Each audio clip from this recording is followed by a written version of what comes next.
Hello and welcome to my channel, Talisman Tarot. In this reading I want to ask the cards and Spirit directly through channeling about what your future spouse will find attractive about you. And so I have 8 groups that you can choose from. This will be group number 1, this will be group number 2, this will be group number 3, this will be group number 4, this will be group number 5, this will be group number 6, this will be group number 7, and this will be group number 8. And so I will ask you to use your intuition and choose the group that speaks to you the most, the group that catches your eye, and that group will be your group. And if you need any more time to choose, you can always just pause the video. But if you don't need any more time, I'll just move on to the reading. Hello, group number 1. You chose this Mystical Medley tarot deck, and I will start with some channeling and then I will shuffle the cards for you. So, okay, group number 1. The people who will choose group number 1. Group number 1. What will your future spouse find attractive about you, group number 1?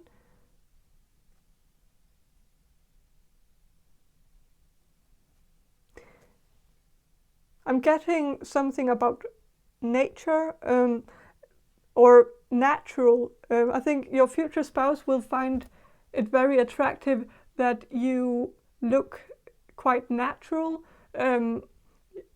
that maybe you don't need a lot of makeup to look pretty, and so you're very naturally pretty, but also just I think your future spouse will just see you as a very natural person, very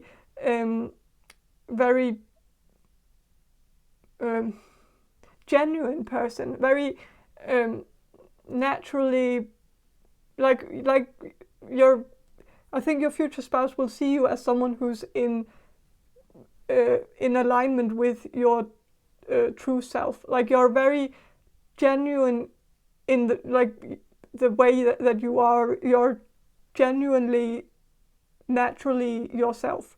You're not trying to be something that you're not. You're not trying to act a certain way to impress people. You're not wearing a mask. You're being very natural towards people. People see you as a very natural person, and I think your future spouse is going to see you as a very natural person, and they are going to be very attracted to the fact that you're so natural, that you're so also maybe some of you are very in touch with nature, like you have a special connection to nature or a special connection to animals, and so I think your future spouse will find that very attractive, that you seem to have some sort of instinct, like instinctual way of just being completely in tune with your environment. I think your future spouse will see you as like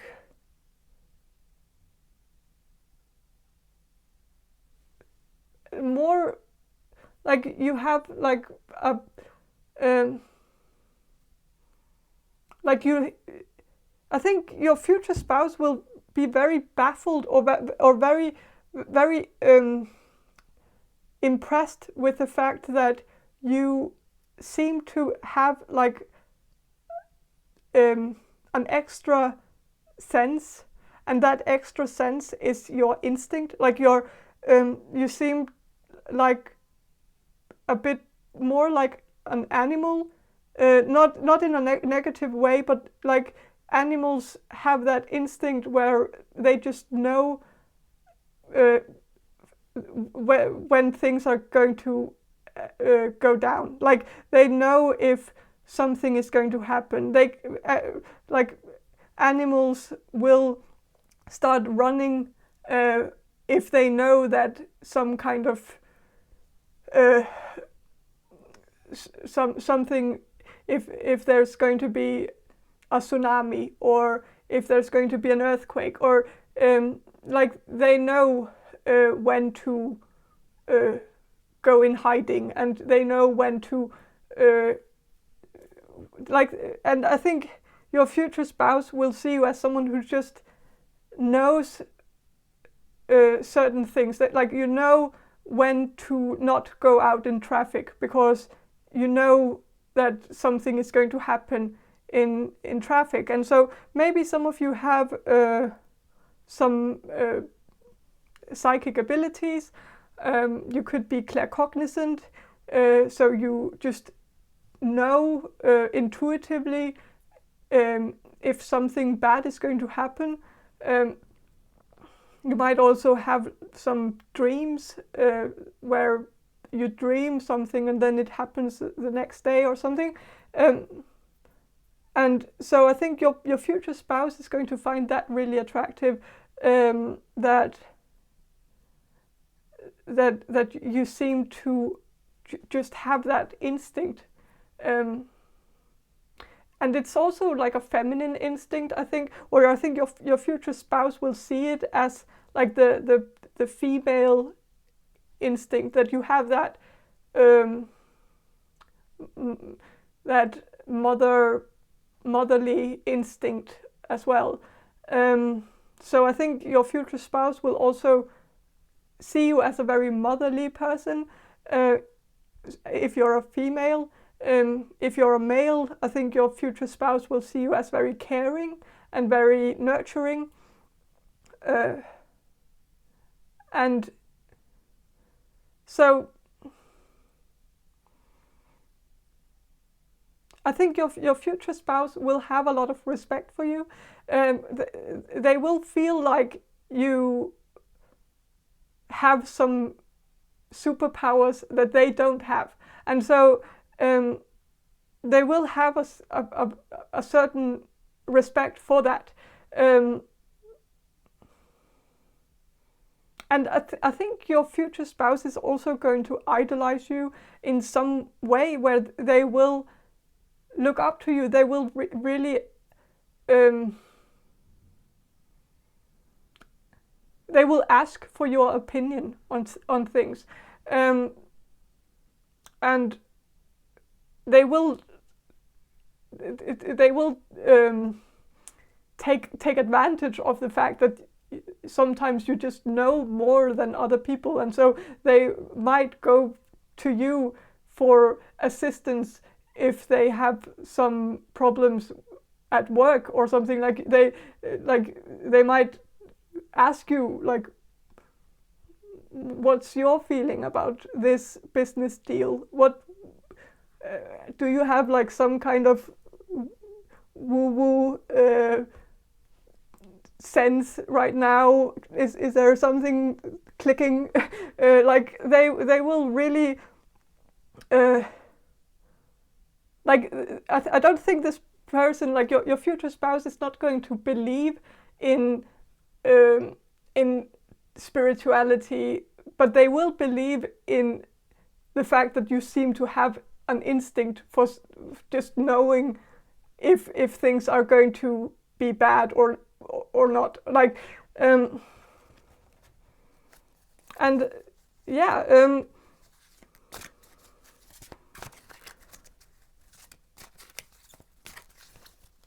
But I'm also getting that your future spouse is going to really like that you're so honest to them, that you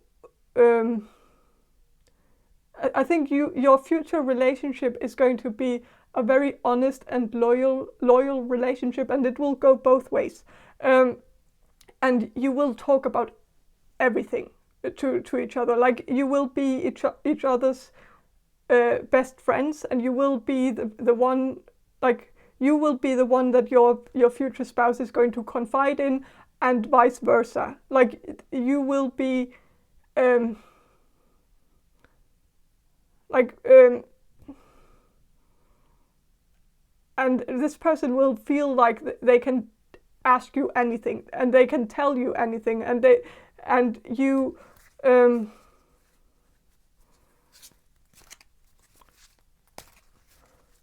you're not they will also know that they can be 100% honest with you, that whatever they say to you, that you're not going to run away screaming if they tell you something very personal about themselves that might not be that good. Like if they tell you something bad that they did in the past or something, they would know that you wouldn't judge them, or maybe you would judge them, but you would still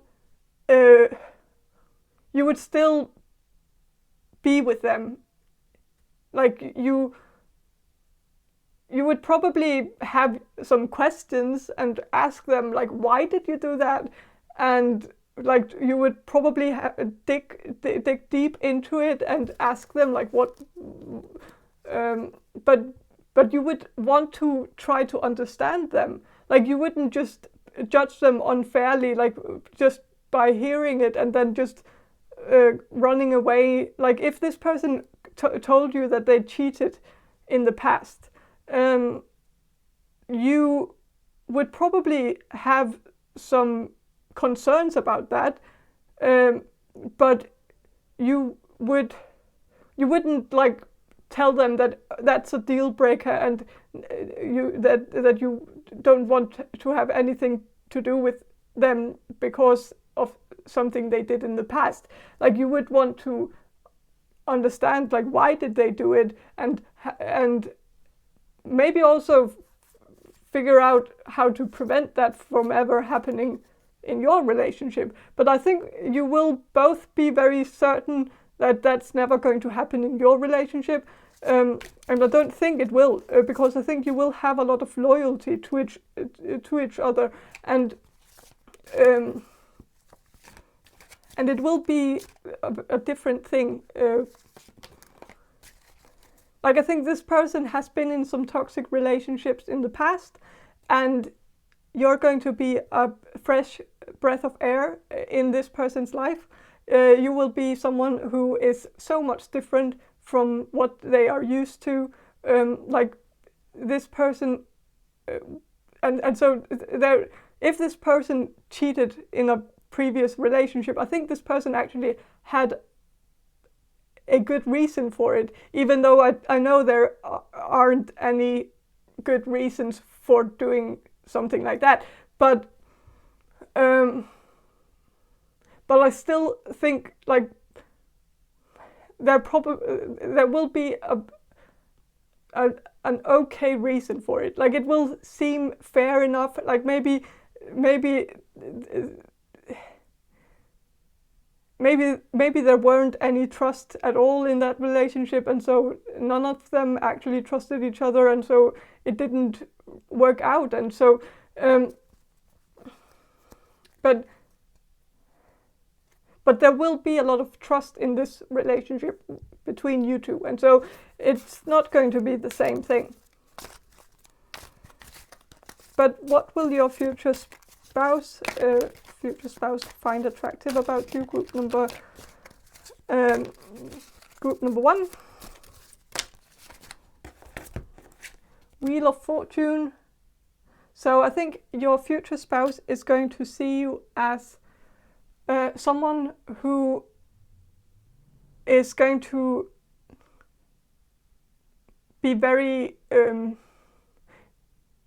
you're going to listen to all sides of an argument, like you can see here with these books here in every corner, and this makes me think of the 4 Gospels, and the thing about the 4 Gospels in the Bible is that all of the Gospels are just different versions of the same story.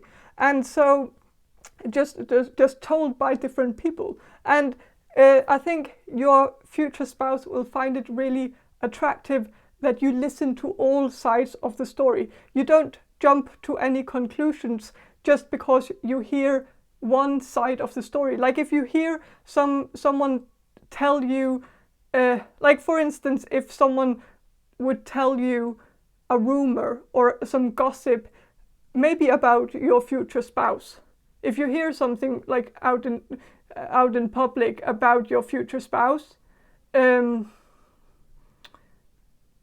and like you would listen to them, but you wouldn't just get furious about it right away. You would go back home and ask your future spouse about whether that was true or not, and then you would listen to their side of the story, and then after hearing their side of the story, then you can draw a conclusion, but you wouldn't just accept some gossip as the whole truth. You would always give people the benefit of the doubt, and you would always assume that there's more to the story. Like if someone says, "Oh, they saw your man or woman, like in your future spouse in the future, that they saw that your future spouse do something at a bar to a like that they were flirting with a girl at a bar or something," you wouldn't just instantly believe it. You would think like, "Oh, maybe there could maybe be something different, like it could be a different story," and then maybe you go home and ask your future spouse about it, and your future spouse will tell you that maybe it was his sister that he was in the bar with, and so it was maybe just nothing really. But like I think I just think your future spouse is going to find it attractive that you have trust in them, but that you also give people the benefit of the doubt, that you listen to all sides of the story, that you are fair, and that you are tolerant, that you're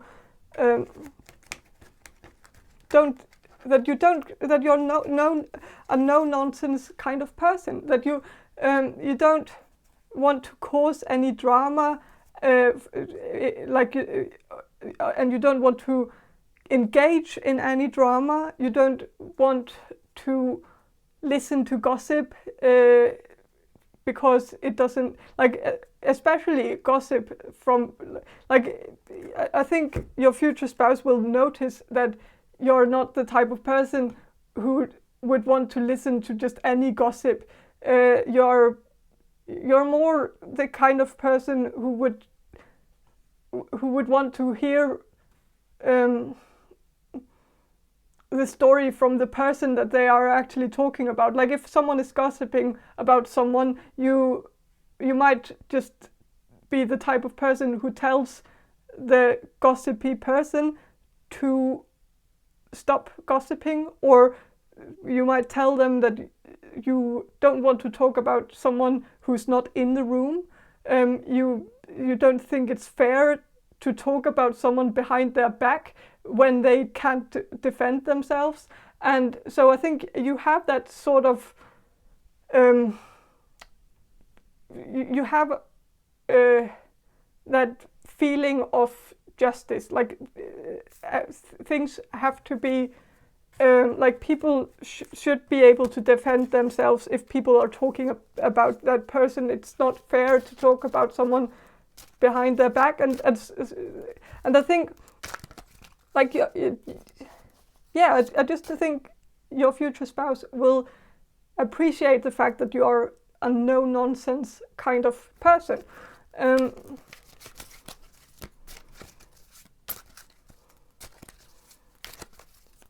And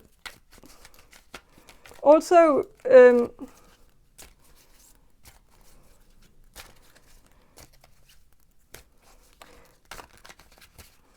yeah. What else is group number one's future spouse going to find attractive about group number one?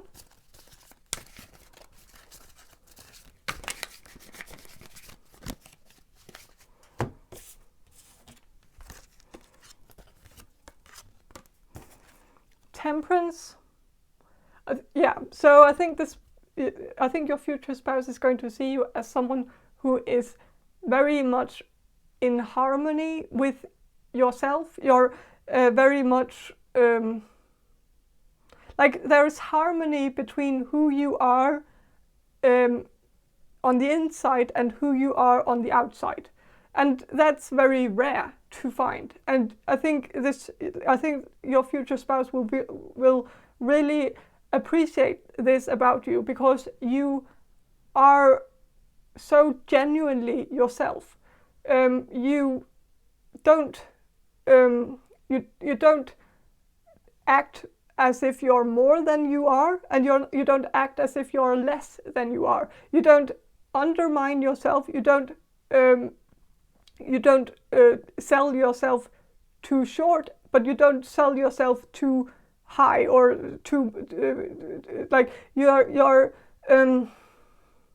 the way that you portray yourself to others is the exact way that you are on the inside, or that's how your future spouse will see you, as someone who is not trying to put up keeping up appearances, like putting up some kind of mask and acting a certain way, putting on a play for others. Also, like your future spouse will see you as someone who is not afraid of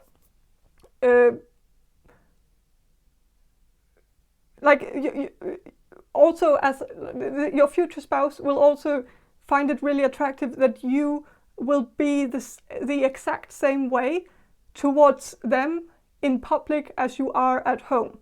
You won't change your behavior towards them when you're in public.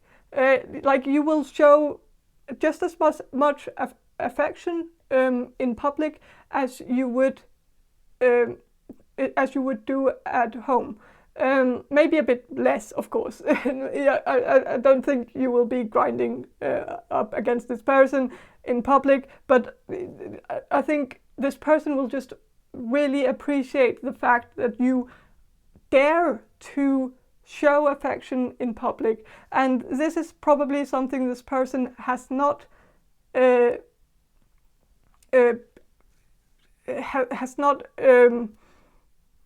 experienced in his past relationships. Maybe this person was in some toxic relationships where the person that they were in a relationship with probably didn't like to show affection in public, and maybe didn't even want to let people know that they were dating. Like they might have had issues with their ex not wanting to make it official that they were dating. And so I think this person will just like the fact that you are not going to be afraid of making it official, and going out in public and telling them in public that that you love them, and so I just think this person is going to like the fact that you're not acting some weird way in public, like you're not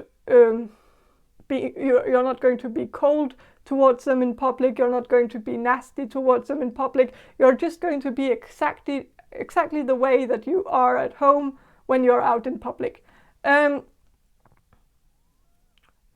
And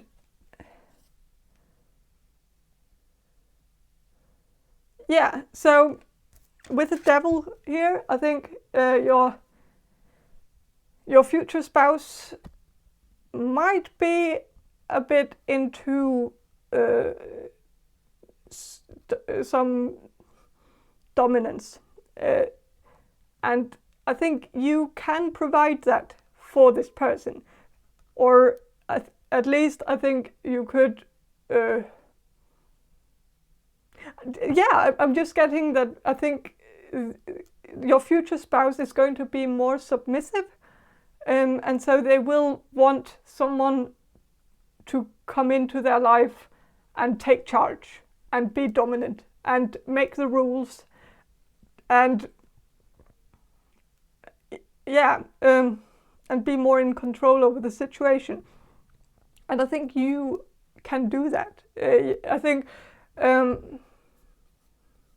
I think you are good at taking charge, and I think this person will find that really attractive. It's something that this person is generally attracted to, I think, and possibly the reason why this person has had issues in the past with some toxic relationships is that this person has been searching for the dominatrix type, and of course sometimes you can be very unlucky with that sort of dynamic where it can go a bit overboard, but I don't think that will be the case with this relationship, because I think you will have genuine respect for each other, and I think the dominance that you will show and the submissiveness that this person will show will be more healthy. It will be more, like you will possibly also be able to keep it more in the bedroom and not let it affect every aspect of your relationship. So if you're into that sort of thing, then this is a match made in heaven. But if it's not, then I don't think it's a deal breaker for this person if you wouldn't be into that sort of thing. It's not like something this person is going to have as like some requirement that you have to be dominant. They would just like it if you were, and I think you will be. So, but with the Hanged Man, I think this your future spouse is going to see you as someone who's very patient, and like that's also like the nature thing. I think your future spouse will see you as someone who's very in touch with nature, and so you also have that natural rhythm where you don't, like, some people just seem to have a different clock within them, where they just know that everything takes time and we shouldn't rush things because that's not the natural way.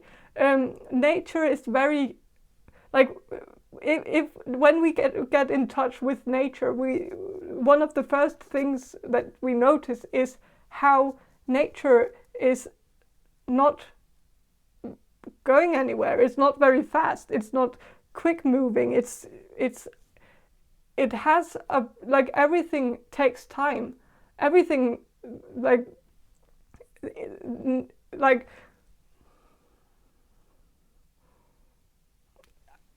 I just think your future spouse will see you as someone who's very, very patient, naturally patient.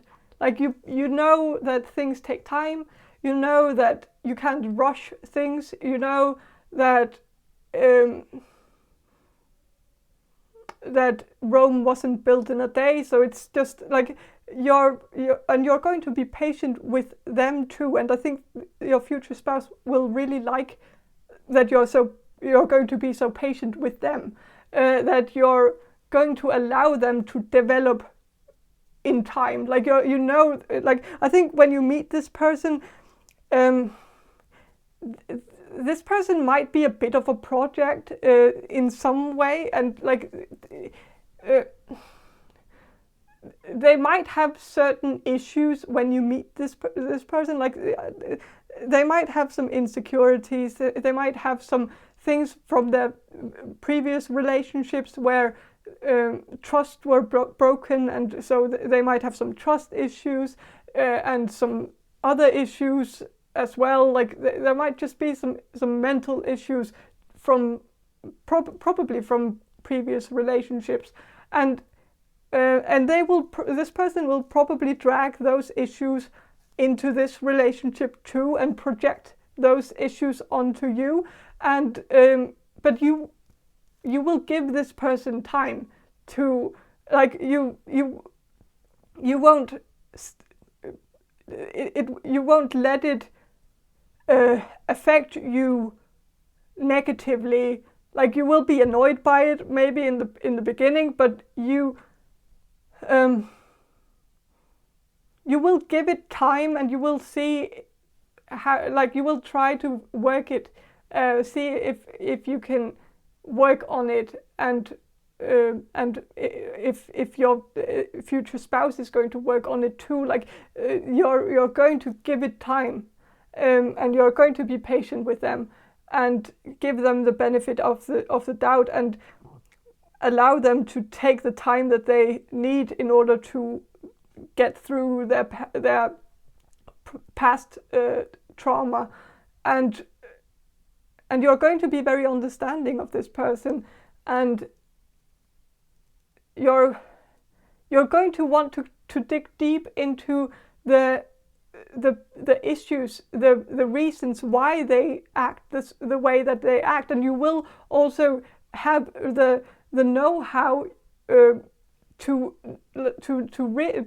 recognize when they are projecting their previous ex's issues onto you, and you will be able to tell them, like, now you're projecting, now you're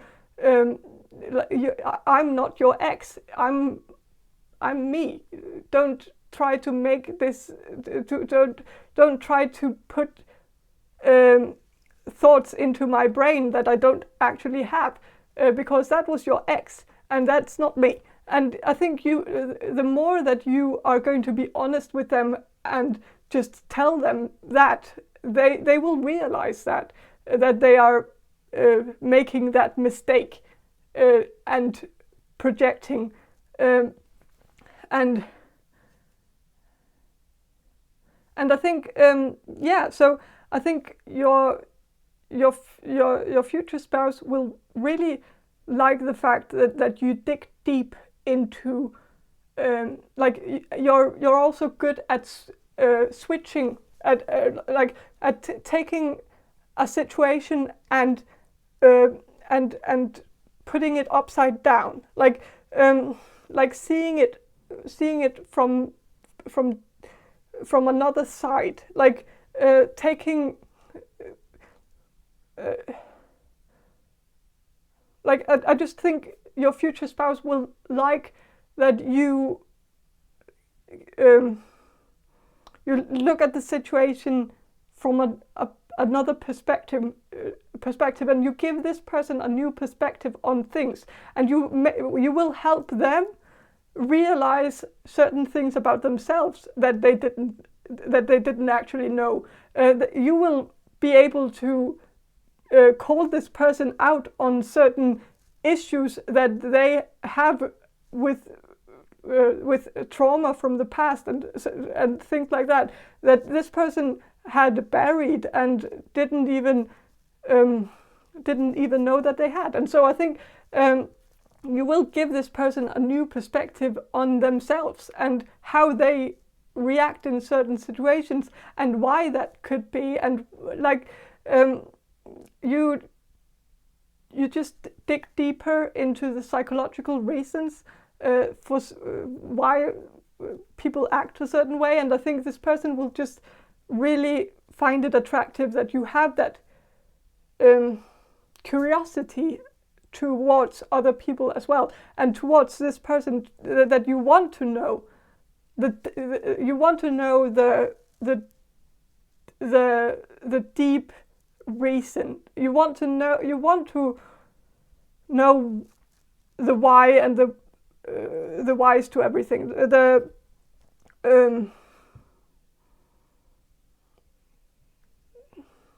Yeah.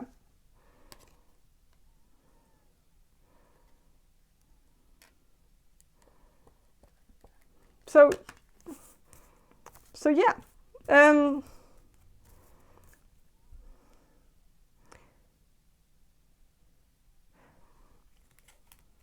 But with the devil card here, your future spouse is definitely going to see you as a sexy person. What this person will find attractive about you is also just going to be your body and your charisma and your energy. Like, also, like with the Wheel of Fortune, you might have some of you might have like a yo-yo weight, where you sometimes, like, maybe you put on weight sometimes and then you lose it and then you put it on again and lose it, and I think this person will actually find that sort of sexy. I don't know if it's a fetish thing, but I think this person will find that. I think this person has a type where this person is more into the curvy, fruitful people.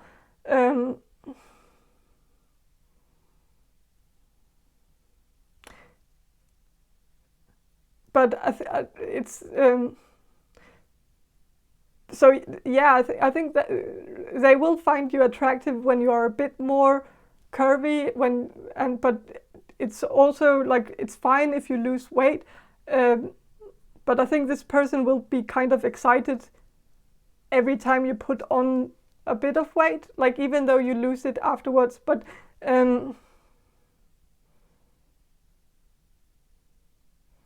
yeah, but I don't think this person is the type of person who is very focused on weight. I don't think. I think they are the type of person who wouldn't necessarily notice it if you put on weight, but they just notice that they find you more attractive all of a sudden, and they don't really know why. And so this is kind of the typical oblivious man who doesn't really notice anything. Like, they wouldn't notice if you got a haircut. But they just notice that they just find you more attractive all of a sudden, and they don't know why. And so they like it. They are attracted to it. They find it really sexy, but they sort of don't know the reason why you. Yeah. So. But yeah, I think this person is. It's kind of a weird thing, because I think this person is very attracted to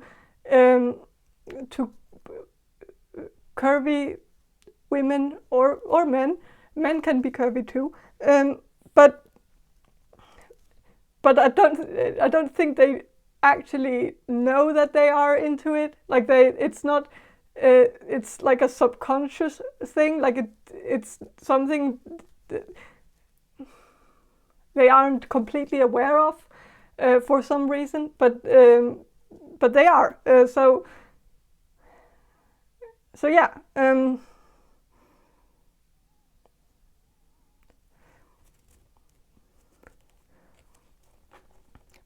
But I think that's all I have for you. Group number 1. I hope this reading was entertaining and enjoyable, and if it was, please subscribe to my channel, and I hope to see you in my next reading. Bye. Hello, group number 2. You chose this Miss Cleo's tarot deck, and I will start with some channeling, and then I will shuffle the cards for you. So, okay, group number 2, the people who will choose group number 2. What will group number 2's future spouse find attractive about group number 2? I am getting something about music.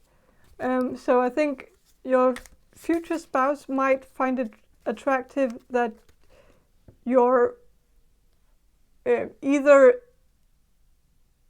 very rhythmical, that you have rhythm, or that you can dance, or that you can sing, or that you can play some instrument or something, or that you're just musical in some way.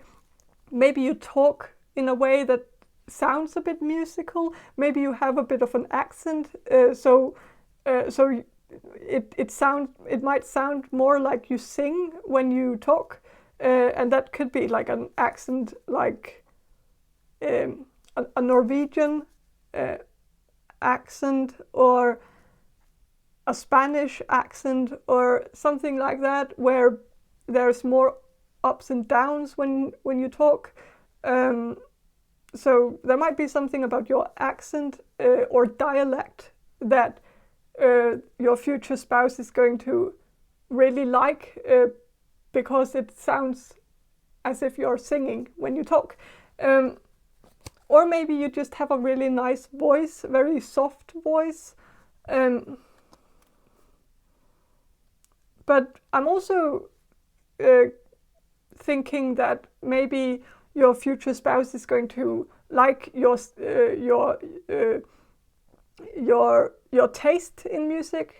Like maybe you have really good taste in music. Maybe you have a very particular taste where you like certain bands or certain musicians, and maybe you even like some indie bands that maybe not a lot of people like, and so it's maybe a rare thing where this person will find it very intriguing that you have, like, that you're that you know a lot of bands that they don't know about, and so you might have a lot of knowledge when it comes to music. Like you might know a lot of musicians. Maybe also you might also know some history about music.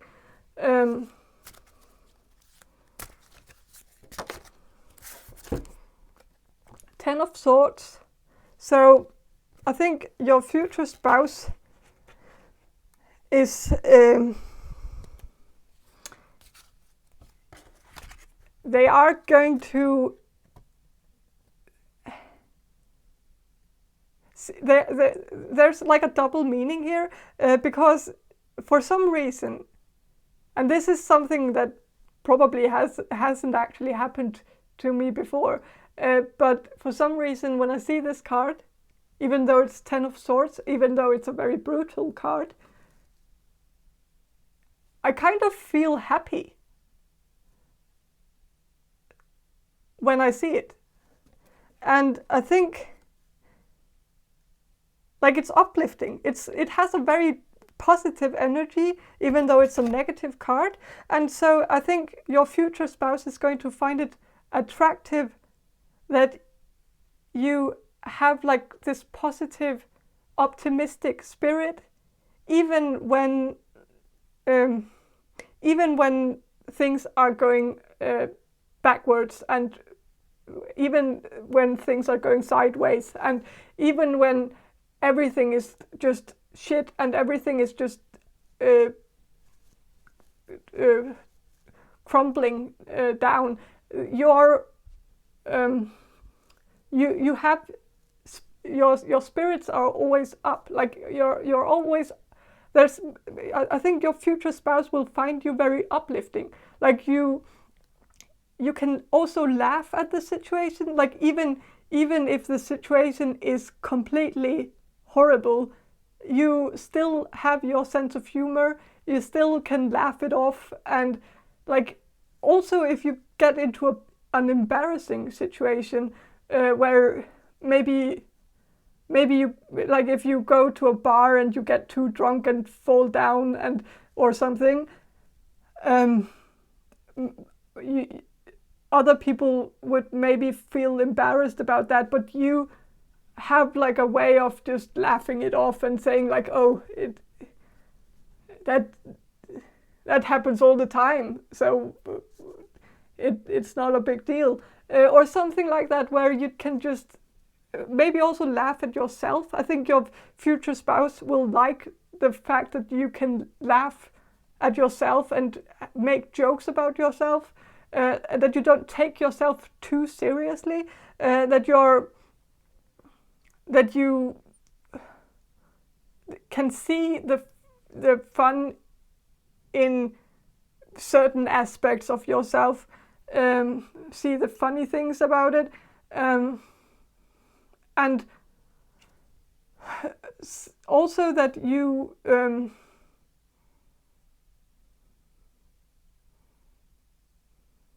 maybe you have some self what's it called, self-deprecating or self-deprecating, I don't know, but like the humor, where you are making yourself a bit of a target of the joke, and maybe even in a way where maybe you're even being a bit mean towards yourself, bullying yourself a bit, but you do it in a way where it's funny, I guess. Self-deprecate, deprecate. Sorry, I don't know. Yeah. Self-deprecating, whatever.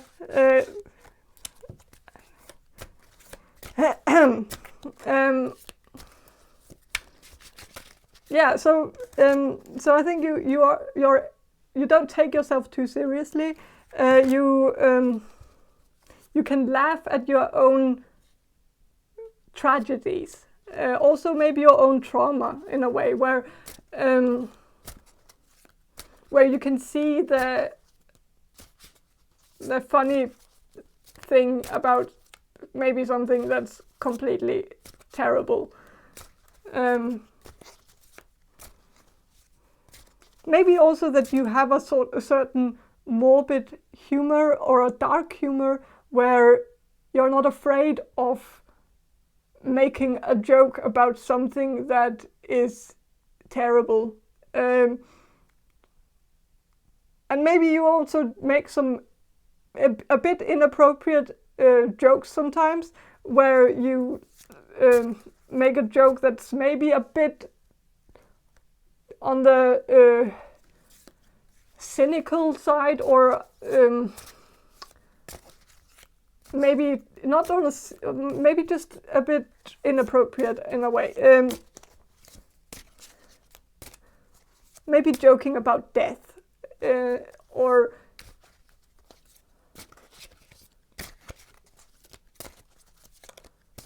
I don't know.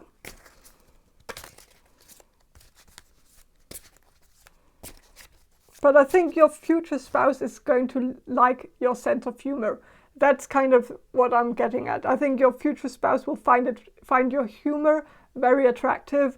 I'm also getting that your future spouse is going to be your number one biggest fan, especially if you're going to have some kind of social media platform.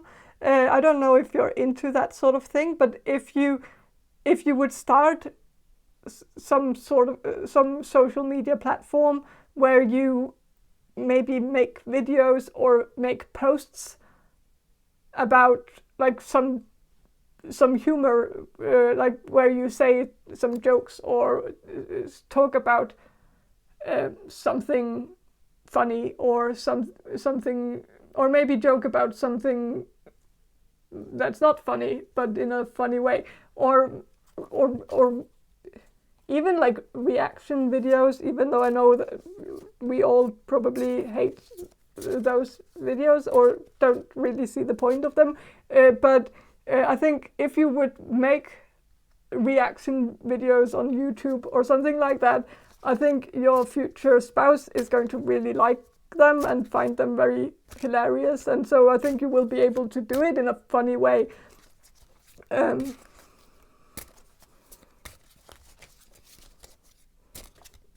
So yeah, but what is your future spouse going to find attractive about you? Group number 2.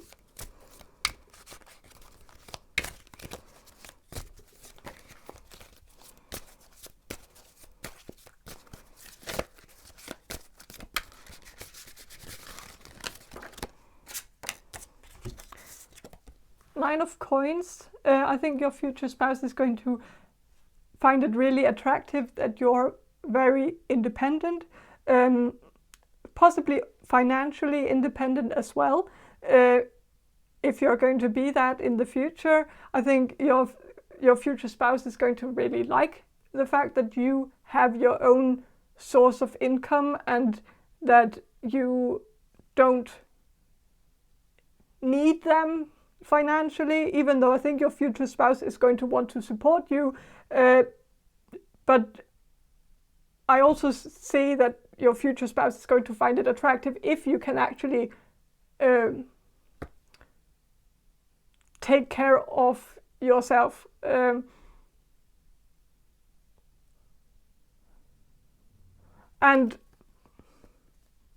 I also just think your future spouse is going to see you as a very independent person, someone who has always been very self-reliant.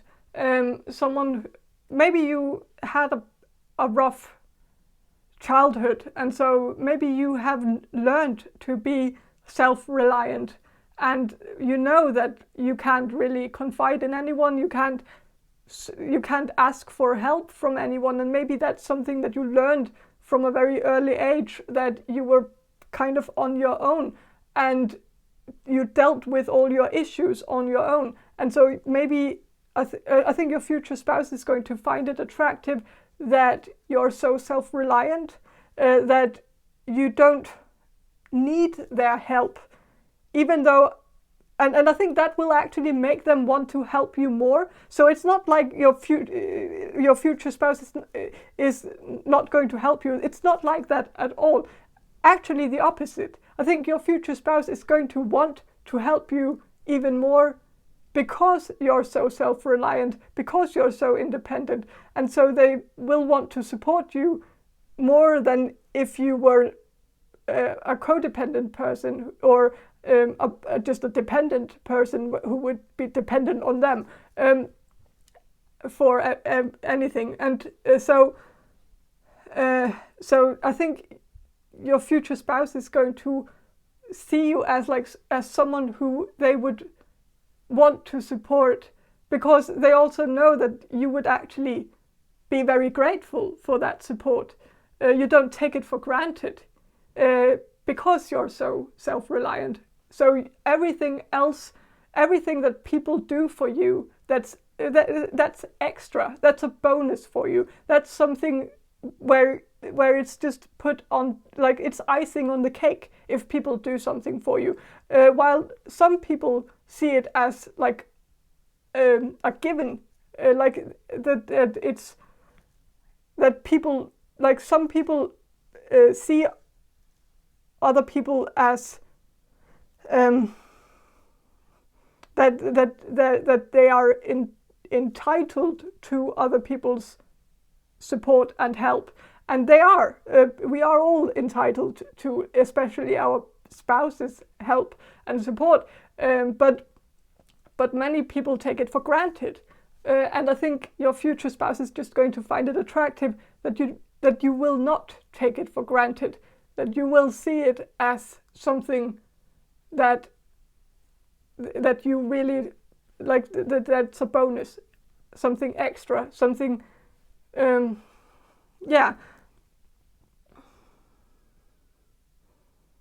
And so I think they will also see you as someone who they will really enjoy to help, like they will enjoy helping you. They will find it attractive that they are able to help you. And so it's also something that makes them feel good about themselves. And so they will feel more attracted, they will feel more attractive when they are with you, because they can, especially if this is a man, because then they can feel like I'm able to help. I'm a big strong man. I can I don't know what this is. It's weird. Like I'm getting some weird mixed signals here. I don't know what it is, but I just think this person will see you as like they will feel good about helping you. They will feel good about supporting you because you will be so thankful to them. And so they will see your gratefulness and feel good about themselves and feel more attractive in some way to, I don't know. It's a weird thing. But this is also like, especially if you're a woman and your future spouse is going to be a man, then this card is actually kind of fitting, because usually this is a woman. In every other deck it's a woman, but in this deck it's a man. And so this kind of makes me think that your future spouse is going to find it attractive that you make them feel attractive. And so it sounds a bit selfish when I say it like that, and it is in some way. But I think we all find it attractive in some way when we can feel attractive in a relationship. And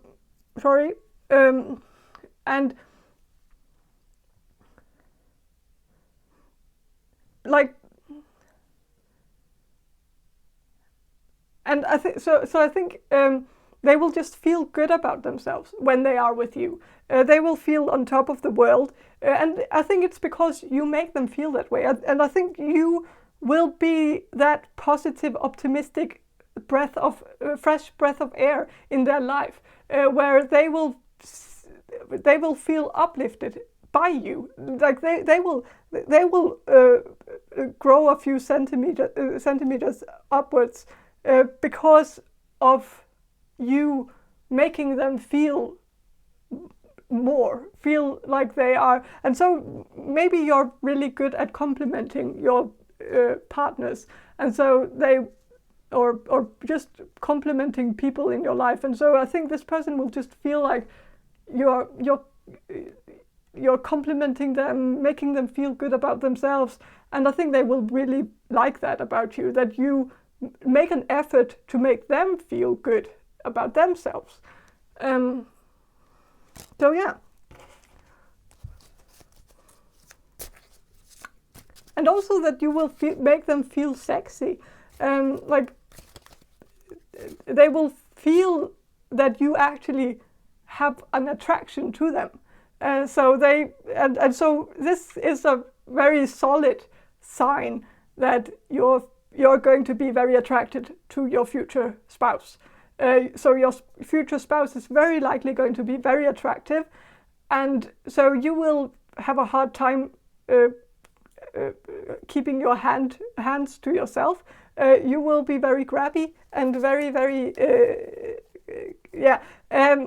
and this person will just really enjoy that you actually find them attractive and that you actually get turned on by them.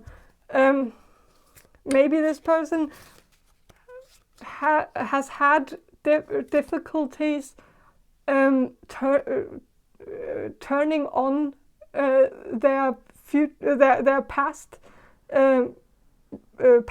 partners, their ex-partners. So maybe it will be like when you two have sex for the first time. There is something tells me that it will probably be the first time that they will actually make a woman come right away, and because I think it usually takes time for this person to make their partner come. So I think this person will just realize that it's just easy for you two. It's like you. I think it's also just because you're very compatible. The energy is going to be very compatible. And so sexually, it's just going to make a lot of sense. And you're just going. It's like the sex is just going to be very easy, like right from the start. No complications. It's just like it's going to fit like a glove. I know that sounds a bit, and I meant it that way as well. So it's,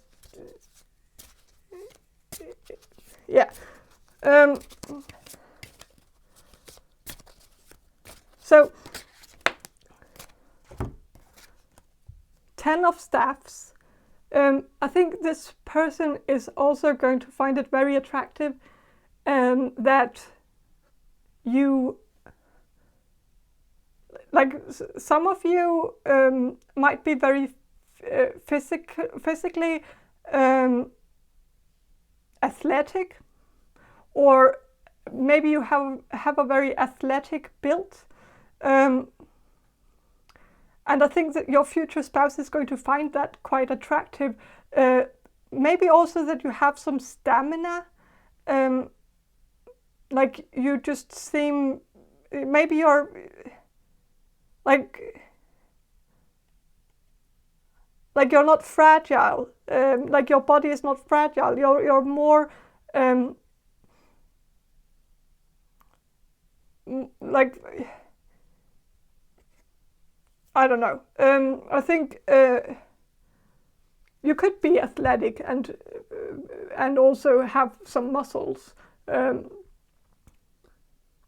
And if you do, I think this is something your future spouse is going to find attractive.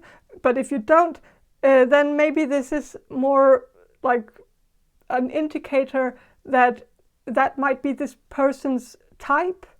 Like this person might have that as a type, like they like their partners to be more athletic or more fit, but it doesn't have to be like a requirement. It could just be something that they are attracted to, but it's not necessarily something that they would put on you, like as if you should be that way.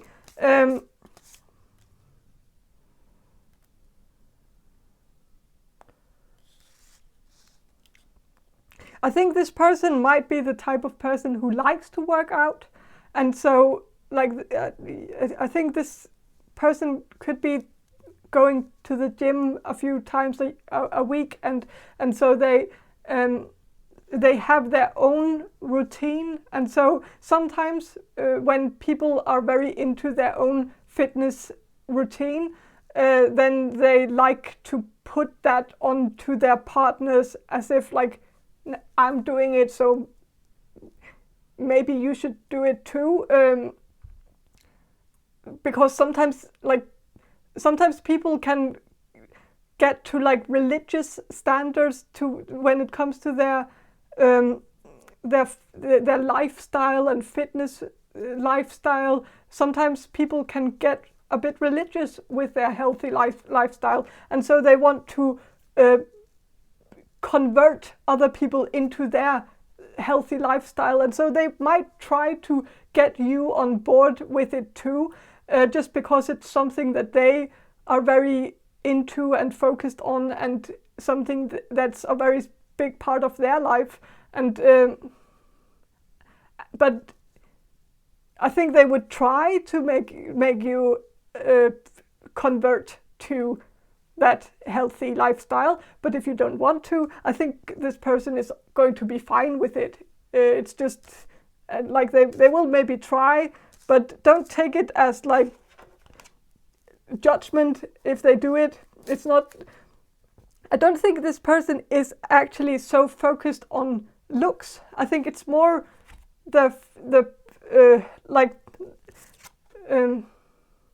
this person is more just focused on health and being strong and being able to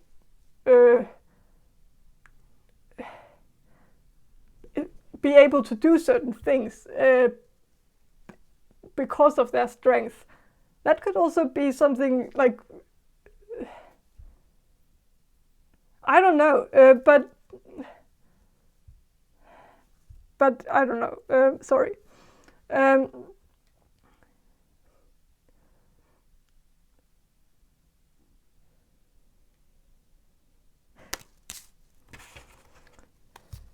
But I don't think this person is focused on looks.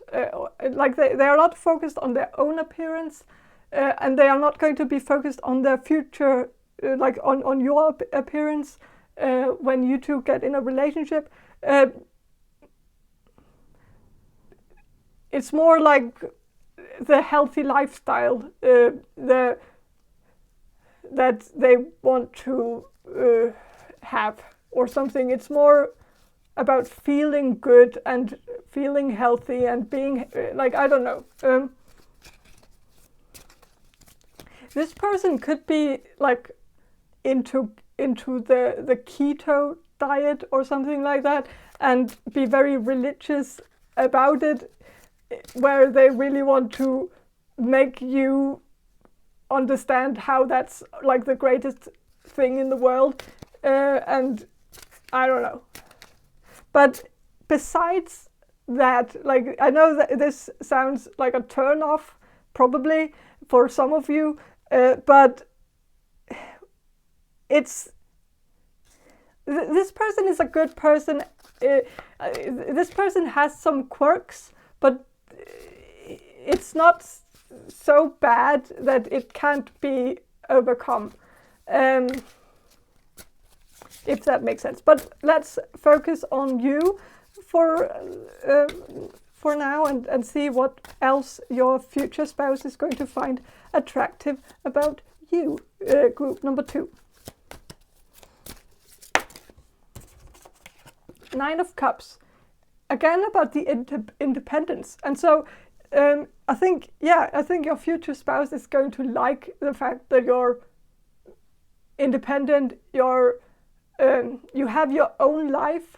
That's also, this person might have their life, and so they have their life, of course, but I think this person could be a bit younger. Like when you meet this person, they might not be that mature. They might be in a state in their life where they are very focused on themselves in a way, and also very focused on their own freedom. Like they want to have the freedom to live their life, the way they want, and I think the thing that they will find very attractive about you, especially in the beginning, is going to be the fact that you're not going to be all up in their business all the time. That you will have some distance as well. This could be a long distance relationship, and that would be very perfect for this person, because this person likes to have some space, and so I think this person will just like the fact that you have your thing going on and they have their thing going on, and that you can just focus. Maybe you both will be kind of focused on your own careers as well, and so you might have your business, they might have their business, and so you don't have to be all up in each other's business, literally, maybe even because you both have your own business going on, if that makes sense. But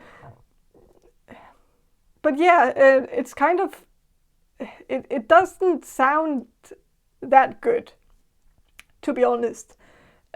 Sorry to say that, but it seems as if this person finds it attractive that you're not going to be there that much, and that they can have their freedom from you. But I don't know, but we all need some space. And so maybe this person just really needs their space, but they will also, there's still this thing where, when you are together, I think this person will actually make something out of the time that you actually have with each other. So I think, but I think this person is just more. I think they are better at dating than they are at being in a relationship. And so I think they will try to postpone and stretch out the dating period for as long as possible. And so I think you will be kind of annoyed by this in the beginning, because you will feel like this person won't commit to you, and that it's kind of a bummer that they don't want to commit. But I think it's because when this person is dating, they can make every moment count.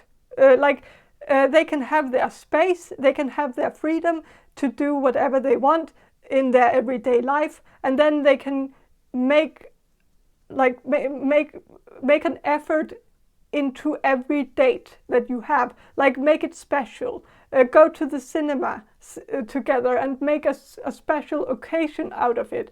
And this person is, I think this person is going to be very good at dating, and so I think it will be a benefit to you too if you prolong the dating period as long as possible, because I think this person is just good at it. They are good at arranging dates and planning out dates and coming up with ideas to what you could be doing on your next date, and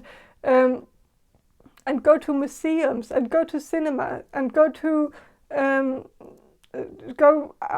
beach and go to they will just be very good at being creative with it and finding new places to go, and also possibly travel to different countries, and keeping that sort of thing going on for as long as possible, until you move in together and everything becomes everyday life and the romance goes away, because it just becomes all about who bought the toilet paper and who forgot to buy the toilet paper, and everyday issues like that. And and so I think this person doesn't like it when a relationship starts being too starts going into the banality state where every small thing starts being an issue.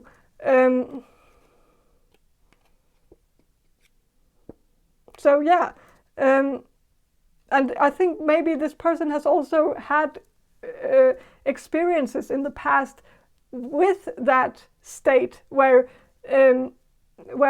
every time this person has moved in with a partner, it always ended up going south, going sideways, or going south or whatever, because of small things, small issues here and there, and things where this person might not be that good at compromising either, and so I just think this person wants their own personal space for as long as possible, and I don't know, but maybe you like that too, and so maybe you can, if you like that too, then this is a match made in heaven, because then you can give each other the space that each other needs, and some people can have a really good relationship even though they don't live together, and so this could be that sort of relationship where you will stay together and you will have a very wonderful relationship and you will get married even, but you might get married before you move in together, and maybe you won't even move in together after that. I know that sounds maybe like a horrible thing, and that's maybe the worst case scenario, but I think you could make it work, and maybe it's a good thing. Sometimes a relationship, like, it doesn't have to always be one size fits all. Like, sometimes certain things works for certain people, and sometimes moving in together is just not what everybody wants, and so, like, we all want different things, and we just have to find a partner who wants the same as us. And so it's I don't know, but yeah, but I think yeah, I think that's all I have for you. I think yeah, this person will find it attractive that you're very independent, but also that you have a very great sense of humor, as I said in the beginning, and yeah, that's all I have for you, group number 2. I hope this reading was enjoyable, and if it was, please subscribe to my channel, and I hope to see you in my next reading. Bye. Hello, group number 3. You chose this the Wonderland Tarot deck, and I will start with some channeling, and then I will shuffle the cards for you. So, okay, group number 3. Group number 3, the people who will choose group number 3. What will group number 3's future spouse find attractive about group number 3?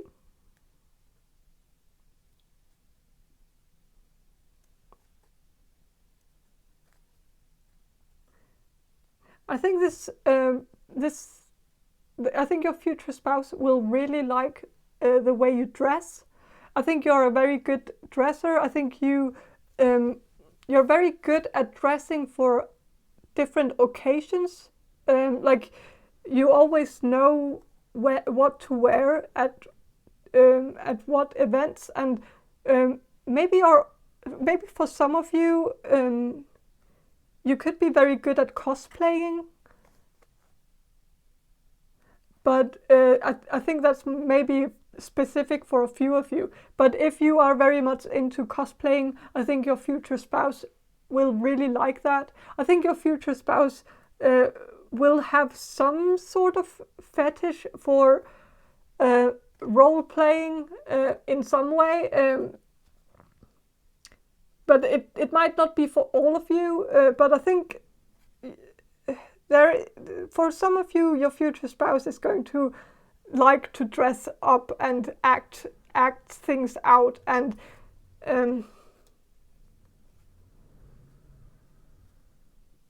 I'm also getting that, like, if you have some kind of fantasy for the future, again, this is very specific for maybe one of you, but if you have some fantasy of like being a social media couple where you dress up for videos or something like that, and do some kind of role playing for videos or something, then I think your future spouse would be perfect for it. I think that your future spouse would kind of find it hot.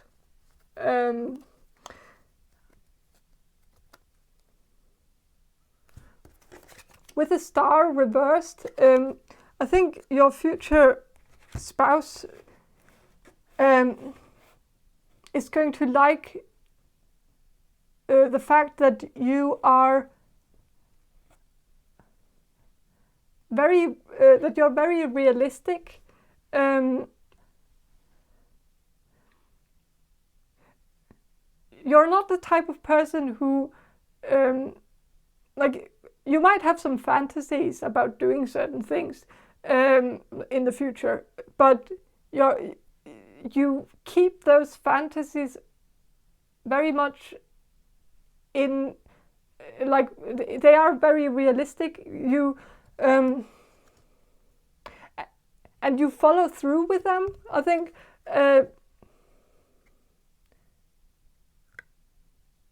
you're not the type of person who would be afraid of doing something crazy. Yeah, so I think it's a weird thing, but I think.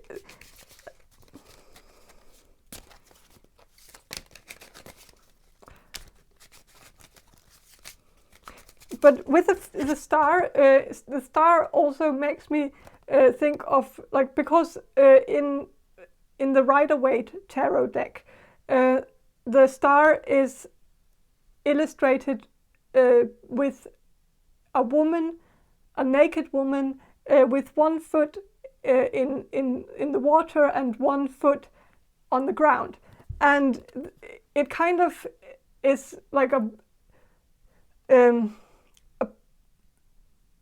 a symbol of someone who's maybe keeping the door open, it's kind of a maybe person in some way, someone who says maybe because they are a bit too afraid of committing to either a yes or a no. And when it's reversed, I think of someone who's very much resolute, someone who's very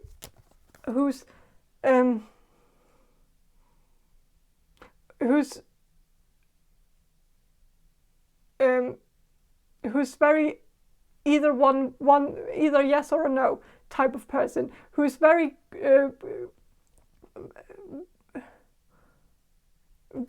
very concrete, not fluid, very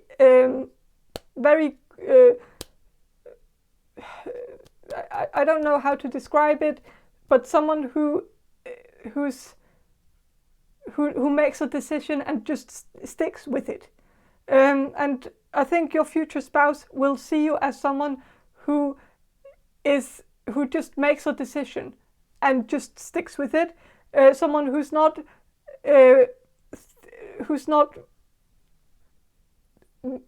living life with a bunch of maybes. Like, I would maybe like to do this, I would maybe like to do that. You're more like the type of person who just says, I want to do that, so let's do it. And I think your future spouse is going to really appreciate the fact that you are so constant in, like, I'm looking for a word here, but I can't really find it. It's more that you're just more decisive. You're you don't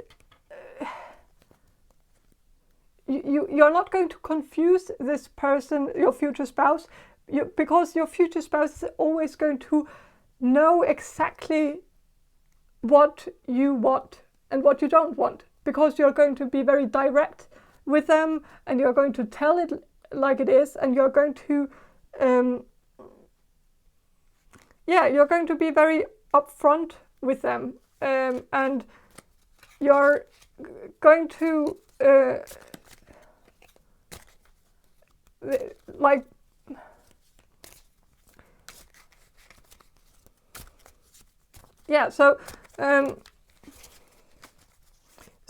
like the star is also about someone hoping for certain things to happen, and it's a card about hope. And so, of course, when it's reversed, we think of it as maybe a negative card, but really it's not. It's not in this case, because it's more like I see this card more as like this person is going to find it attractive that you're not just hoping for things to happen. Like you're not just waiting around for good things to just come to you. You actively decide to do things. You just go out and do it. You're not waiting around for things to happen. You take ownership. You take action. You do things. You are your own. You create your own happiness. If there's something you want in life, you're just going to go out and get it. You're not going to wait around for other people to give it to you. You're just going to go out and get it. And I think your future spouse is going to have like solid respect for you. Like they are going to have so much respect for the fact that you're a go-getter. Yeah, you're a go-getter. You just go out and get what you want. If you want to also, like, you have some confidence in yourself where you're not afraid of just going out and putting yourself out there and daring to do certain things, even though you might get out in the public eye and you might be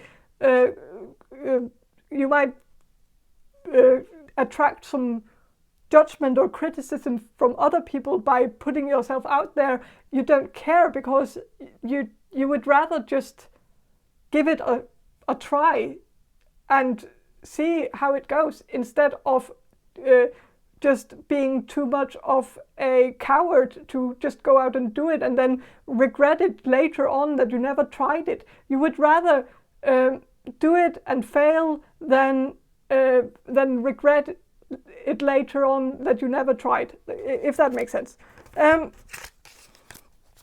So this card here is also like, when it's upright, it's an animal made out of two animals,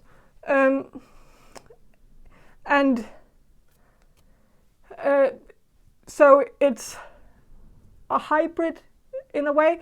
And I think this makes me think that your future spouse, because it's reversed, that your future spouse is going to see you as someone who doesn't have two sides. You don't have two faces. You don't speak with two tongues. You're very much one person. You're not acting a certain way towards other people. You're not putting on some kind of mask to make people like you or to impress people or something like that. You're very true to yourself and very genuine. You're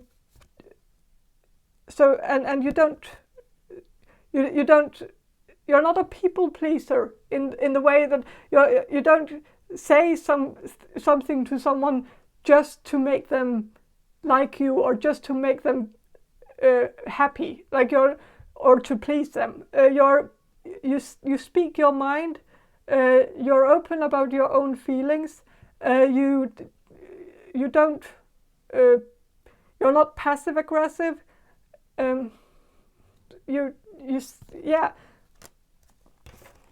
But what else will your future spouse find attractive about you? Knight of Peppermills, which is Knight of Wands. So I think your future spouse is going to see you as a go-getter. So yeah, this is the go-getter card. So that makes sense. It's also the happy-go-lucky card. The card where, and I think your future spouse is going to find that attractive as well. That you're a bit happy-go-lucky. You go out and do something, and you might not give it that much thought, or maybe you do, but people assume that you don't for some reason, or this person will assume that you don't overthink things. Maybe you do, but you don't come across as an overthinker. You come across as someone who's more spontaneous in a positive way, where you just go out on adventure, and you don't think so much about it.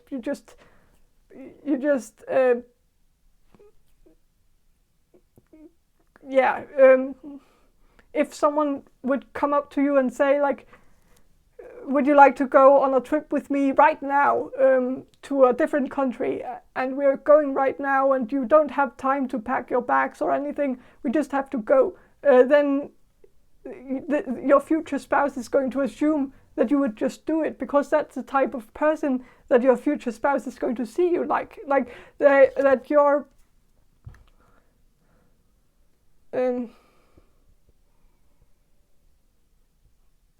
that you're spontaneous in a fun way, not in a bad way, in a very positive way.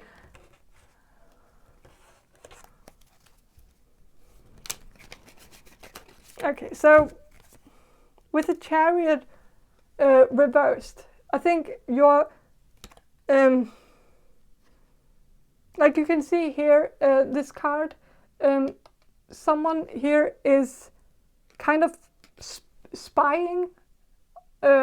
Like you can see how this guy here is spying on this girl, and it's reversed. So I think your future spouse is also going to find it attractive that you don't spy on them. You're not the jealous type. You're not the type who's going to ask them all the time, where were you? Were you flirting with that girl? What were you doing back then? What were you doing there? Who were you talking to? Who is texting you late at night? Who is like I think your future spouse is going to feel that you have trust for them. You trust in them, and you trust them.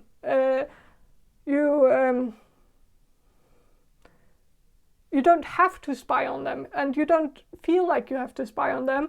You just naturally trust them, or you don't care.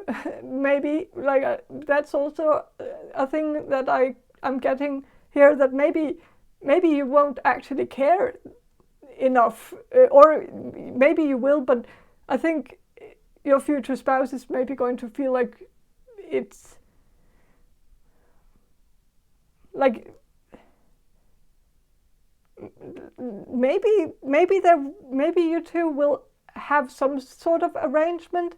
I'm not going to scare any of you. If this is not something you're into, then that's of course not what you're going to get. Like you're not going, but for some of you, this could be an open relationship where you will allow each other to have some experiences with other people,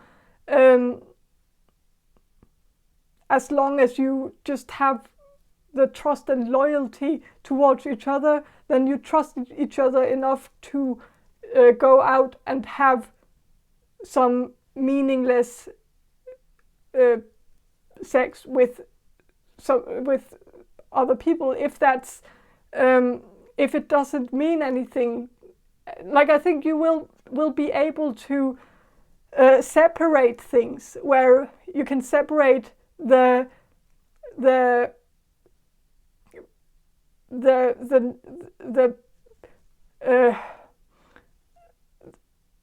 yeah, like I think you will have a very good and solid connection that's very spiritual and very where you will have a lot of love for each other. And if one of you accidentally does something impulsive and spontaneous one night and goes out and then I think you will be able to separate that from the love that you have for each other. Like it's not going to affect it. I don't know.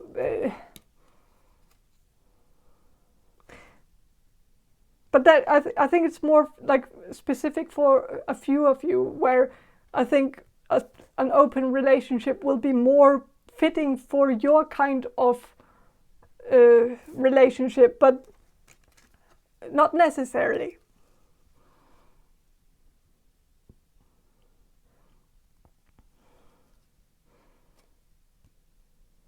But with the 10 of Swords reversed, I think your future spouse is going to find it very attractive that you, I think you're going to you're going to have a very deep connection and a very meaningful connection, and you're going to be very intimate and know a lot of very intimate things about each other, a lot of private things, and I think you will be very supportive of each other, and you will especially be very supportive of this person. I think this person will feel like they can confide in you with issues that they have or trauma that they've had from the past. They will feel very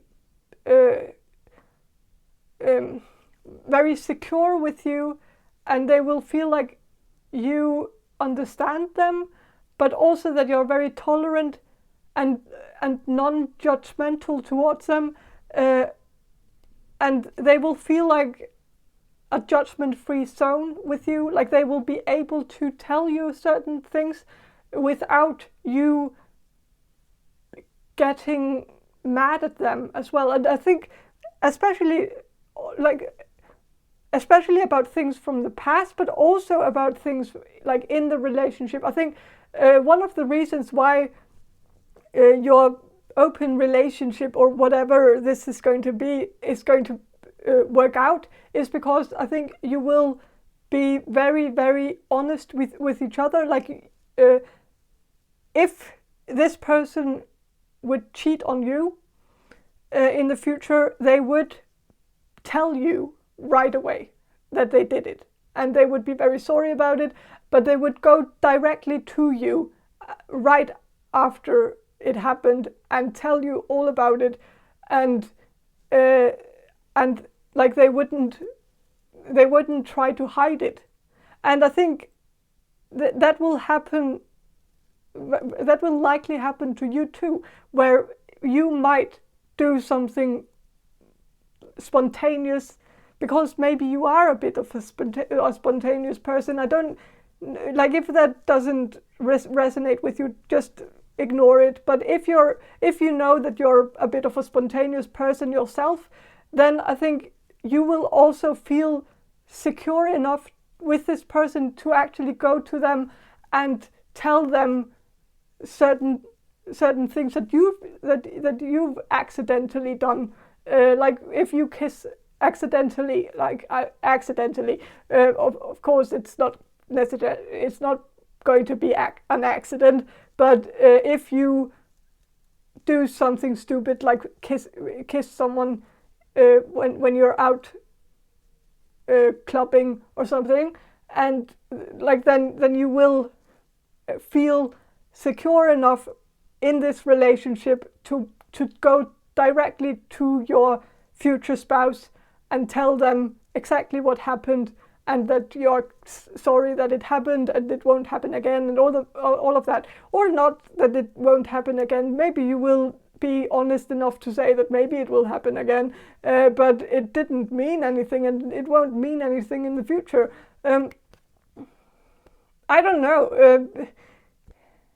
It sounds a bit toxic, and it doesn't really sound that functional, but for some reason I still feel like it's going to be functional for you. So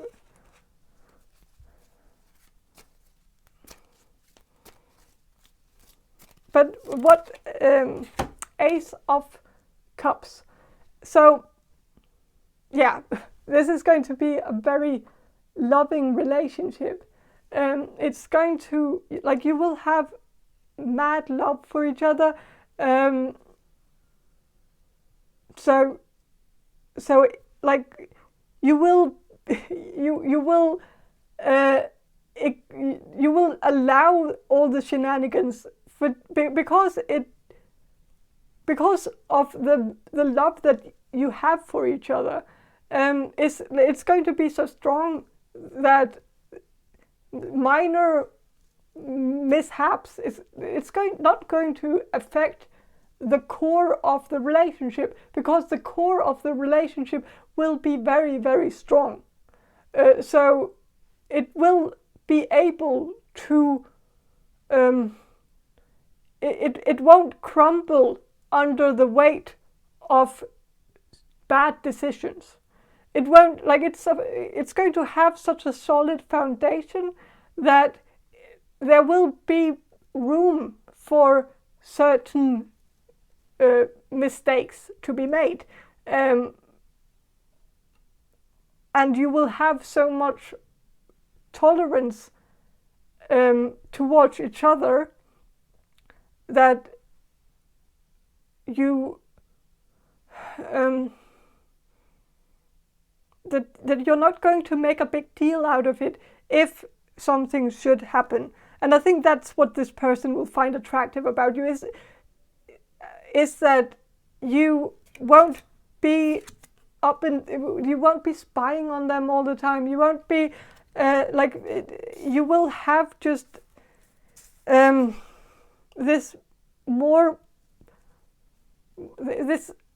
trust for each other that maybe you shouldn't have, because you're not going to, but also that you have this understanding, this mutual understanding of what this relationship is going to be, and how strong it is at its core, and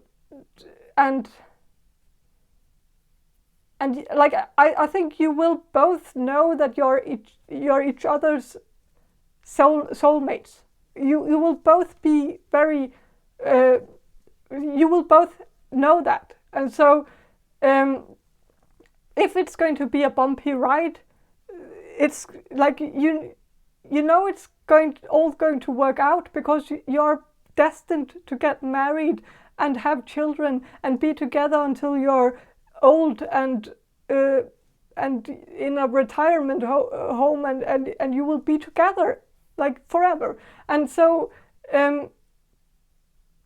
probably also, like, sometimes, like, I guess I sort of understand this, because if two people are so certain of each other when they meet each other, and like in the beginning of the relationship, if they are so certain, both of them, that they are going to grow old together, which I think you both will know that, then of course maybe it's actually the best solution to have a bit of an open relationship in the beginning, because then you might allow each other to have certain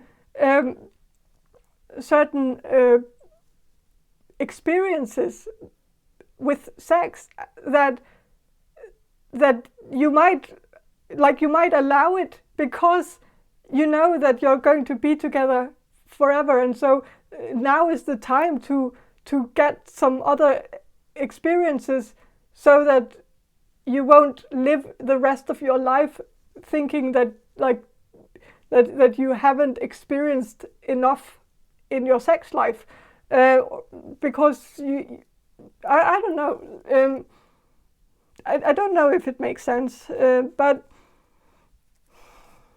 I think you will just be very, very certain that you found your soulmate when you meet this person, and they will be certain that they found their soulmate in you. And so yeah. Sorry.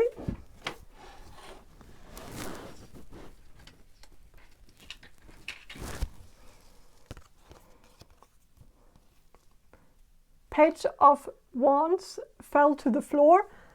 So I think you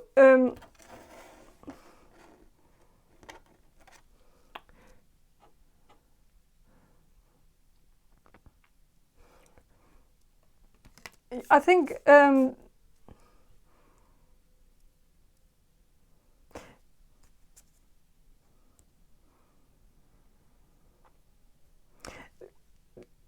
in a way, like, because you will be so certain of this person and they will be so certain of you, it's kind of like you will skip some steps in the relationship, and you will get you will likely commit to this person quite early on, like right when you start dating, and so you will commit because you will be so certain that you found your perfect counterpart, and vice versa.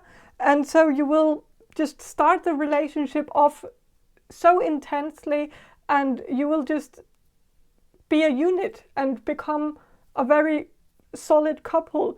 And of course, when you become a very solid couple right from the beginning, especially if none of you have had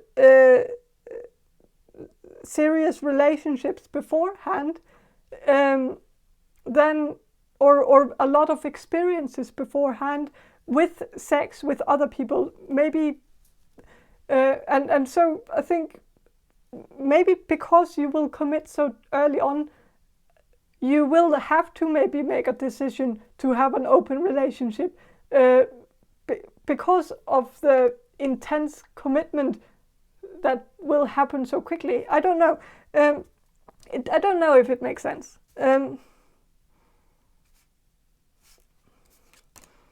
But it does. It is what I. Yeah, I think that's all I have for you, group number 3. I hope this reading was helpful or enjoyable, and if it was, please subscribe to my channel, and I hope to see you in my next reading. Bye.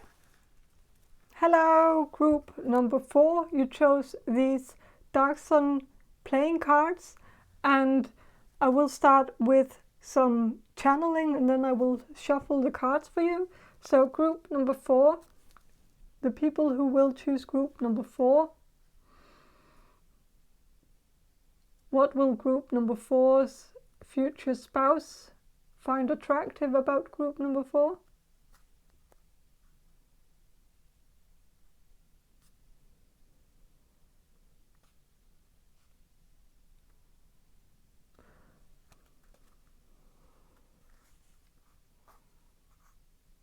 I think this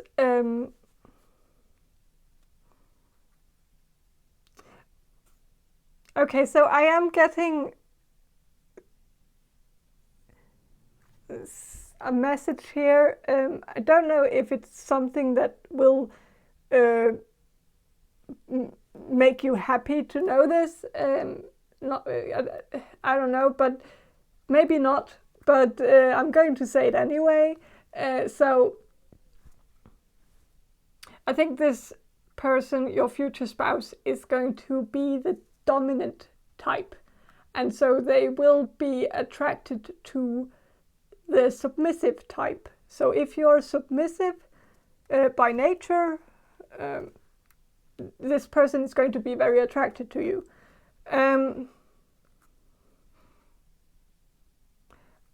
And if not, then maybe you will be able to role play and like act it out in the bedroom, where you can play the submissive type in the bedroom, and maybe that will be sufficient. But I think this, like your future spouse is going to like that's just this person's type. They like to be in control. They like to take charge. They like to, this person is okay. So oh shit, this person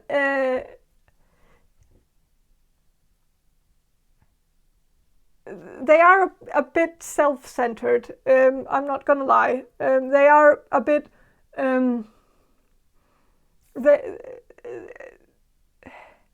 they like the way that they feel around the opposite sex, or the same sex, if that's what they are into.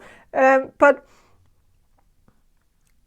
like they like to be they are more attracted to how they feel in a relationship. Like they want to feel attractive, and they are attracted to feeling attractive, and they feel very attractive when they feel in control, when they feel like they are the big one, the one in power, the one like, I'm going to grab you and I'm going to roll you over, and I'm going to do this because I'm the big strong man or woman. I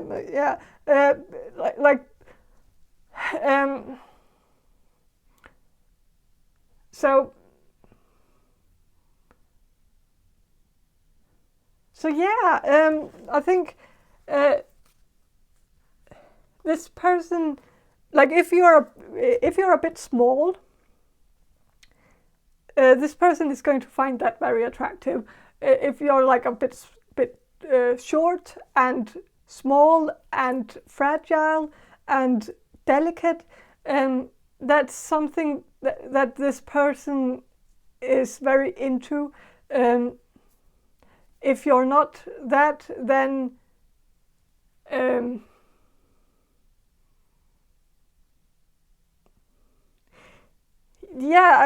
don't know, but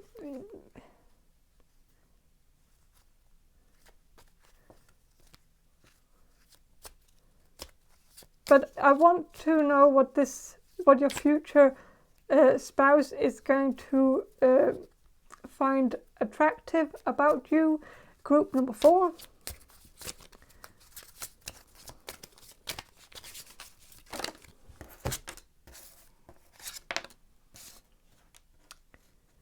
Okay, peace, and that's that's someone who has shot his wife, and so now there's peace. And again, it's a very brutal card. It's 5 of Cups, but it's a bit of like I kind of tried to explain this in a previous reading, and this is a bit of, it's a sexist card. It's like many men especially has this idea that women that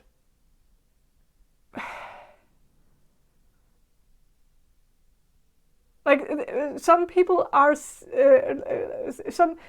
a bit of like this masculine it actually makes sense, because I think this person the reason why this person is the dominant type, or the reason why this person likes to be the dominant one in a relationship, the reason why this person likes to feel masculine and feel macho and feel like they are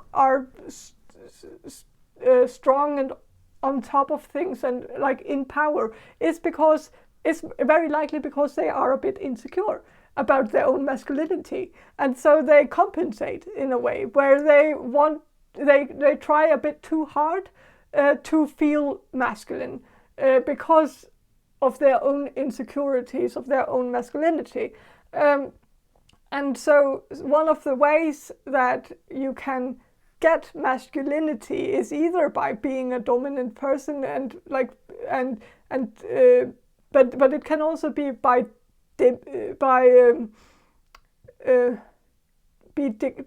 degrading women and making and it can make like because I don't want to get into it, but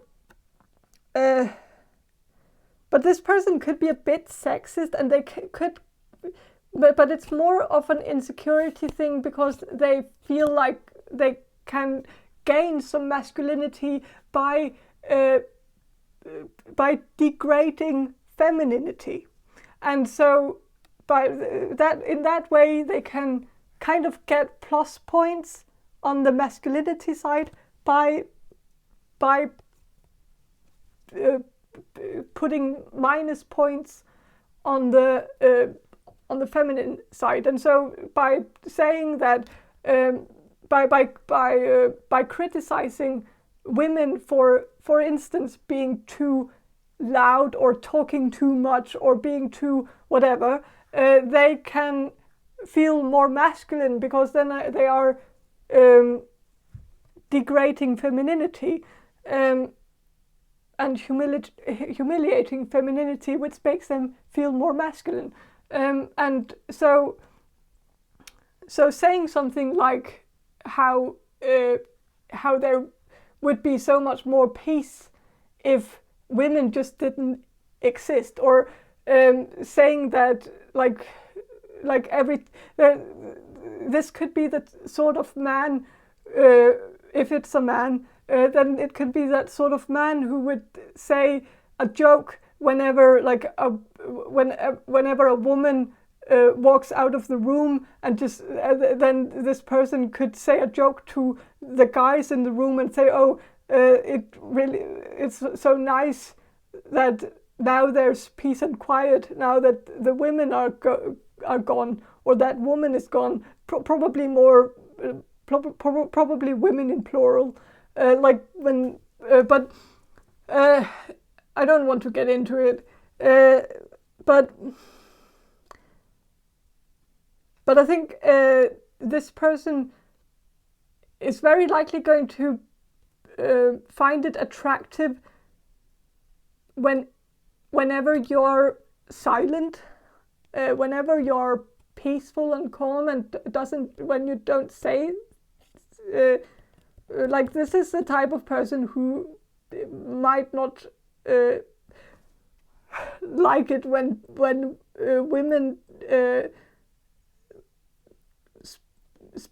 when women talk in general, I guess. And speak out of turn, and speak in church when they shouldn't, because women, of course, shouldn't speak in gatherings and whatever. I don't know what my point is, but my point is not the greatest point. I guess I think your future spouse is going to find it sexy when you shut up.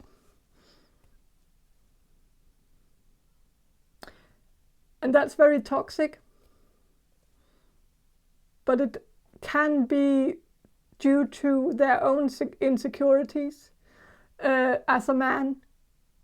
and the feeling of needing to degrade women to feel more like a man.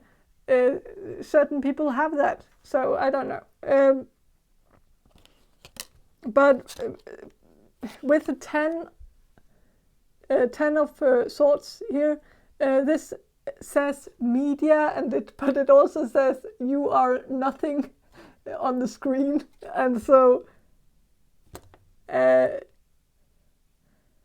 this okay. So this person will also find it attractive that you are and you're nothing.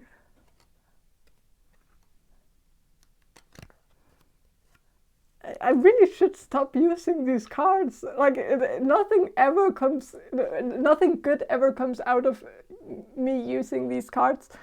I keep doing it anyways, but it's because like I'm drawn to using them. Like I ask the spirit, what cards should I use for this particular reading, and this deck came up, and sorry, but it is very likely a warning that your future spouse is not going to be the greatest person in the world, that this person is going to be a sexist pig who is going to degrade you and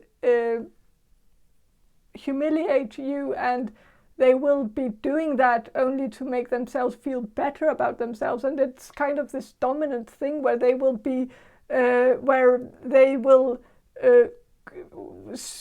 show you their dominance by humiliating you publicly. Like, they will go out and like humiliate you in public. This is the type of person who could make fun of your weight in public. This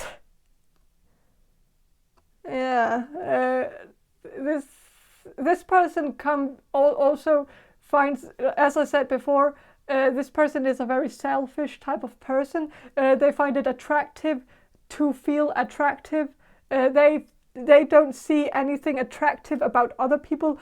Everything that they are attracted to is how they feel attractive in a relationship. So this person is the type of person who would want to be with you because they see you as lesser than them, like you are nothing, you are nothing compared to them, and so they can proudly be with you because they can feel better when they are around you. This is also the type of person who would if this person has some sort of insecurities about their intelligence, like how intelligent they are, or or their lack of intelligence, then they will try to find a partner that they believe to be less intelligent than they are, and just feel, because then they can make themselves feel better in their company, and so they will be able to go out in public and publicly humiliate their partner to make themselves seem smarter than they are. And actually, I know a few people like this, now that I think of it.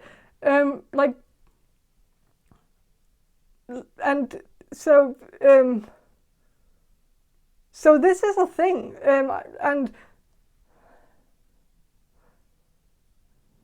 but it's still very toxic. I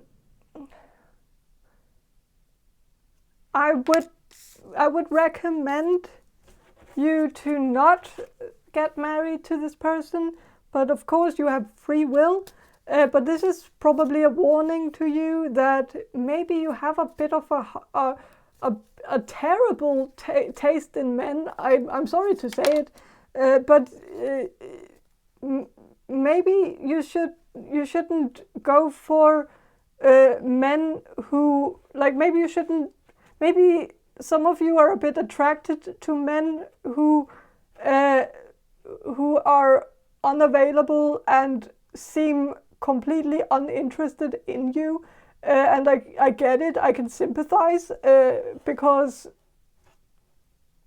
I guess I'm attracted to that too, and I think many of us are attracted to the people who are not attracted to us, because sometimes we have low self-esteem ourselves, and so we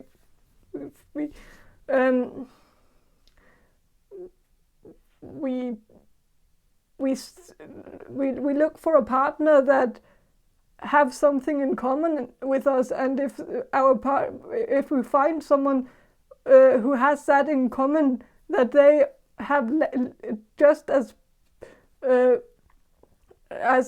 bad of a view of us as we do,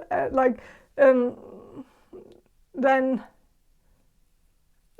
we tend to agree with them and think they are reasonable people, because I don't like myself and they don't like me either, and so we are probably compatible because we agree on that. If that makes sense.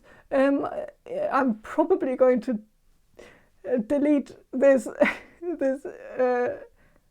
I'm going to probably going to start this reading over, because this is not going very well. But maybe I'll just keep it, because whatever. But I'm sorry. You were probably looking for an uplifting video that would make yourself feel better, and I'm very sorry that I can't deliver that to you, because your future spouse is a dick, and I'm sorry. So sorry, but 7 of Swords reversed. It says Disney, and it's like Bambi's dad getting shot, and yeah.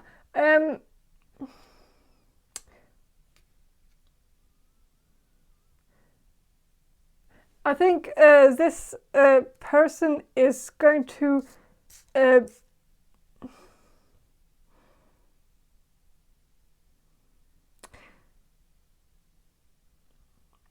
this person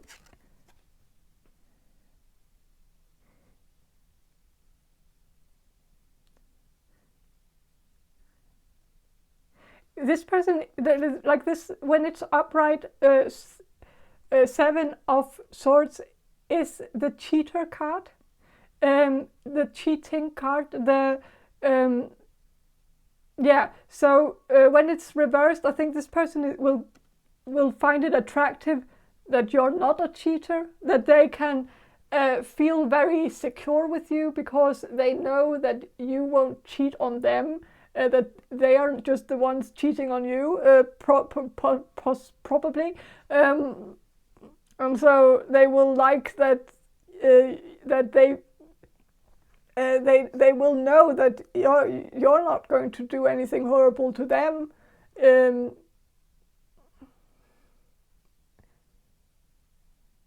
And so I don't know.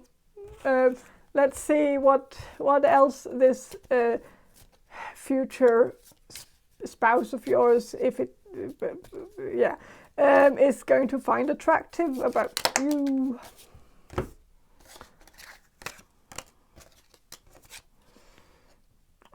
Two of Pentacles reversed, and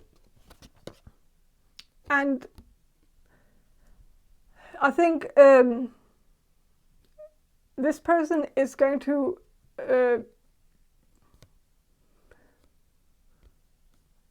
they are going to find it attractive that you're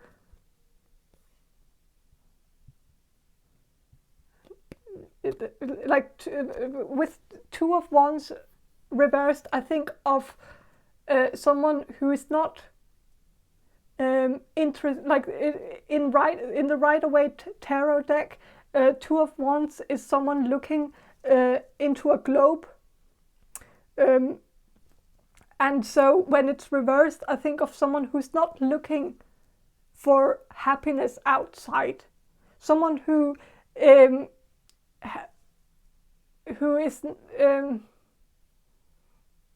is maybe looking for happiness within. And so this is maybe the first time in this reading where I actually see some kind of decency from this person. And so I'm sort of happy about this, because it has taken a bit of a turn. So I think your future spouse, even though they are good, this is a dick, but I think they will still be they will still be able to see that you are actually the type of person who finds happiness within yourself. You're very self-aware. You look within for answers. You're probably also very intuitive. You work on yourself. You're not looking for solutions to your problems outside. You search within, and maybe you internalize a bit, which is not a good thing. But of course, a narcissistic asshole like this person is going to see it as a very positive thing that you internalize, because then you will maybe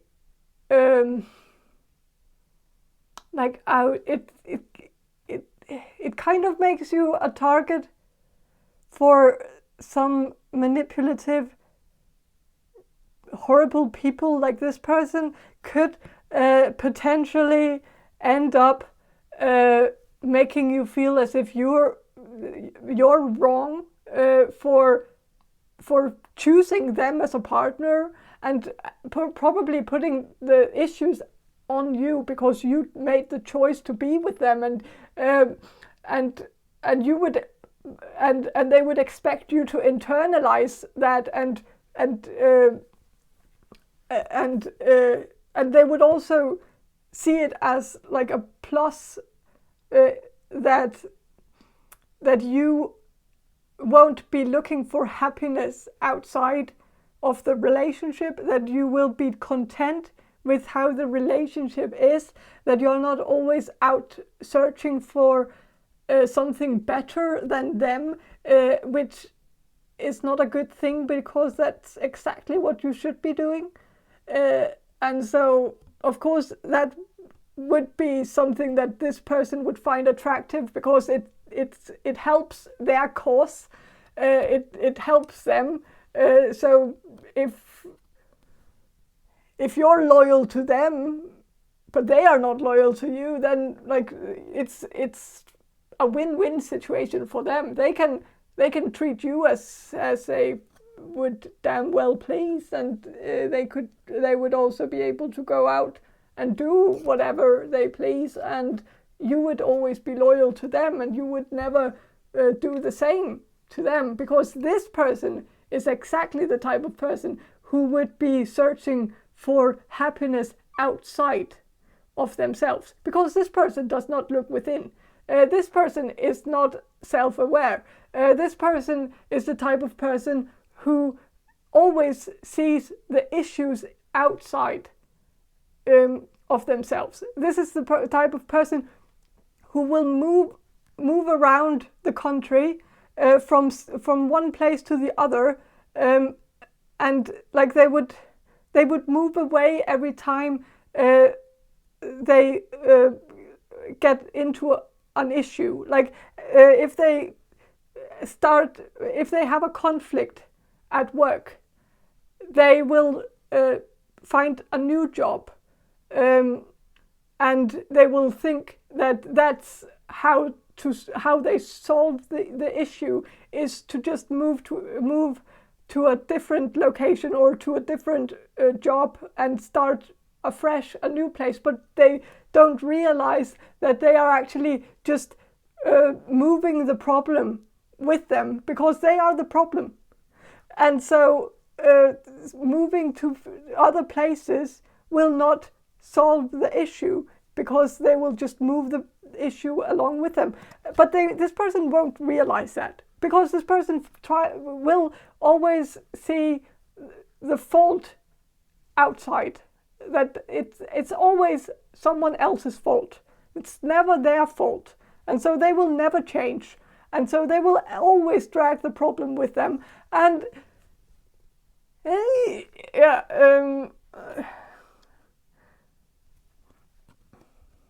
so of course they need someone to blame. They need someone who internalizes their issues and always looks within to solve their issues. And you are that type of person, and you are very reflective.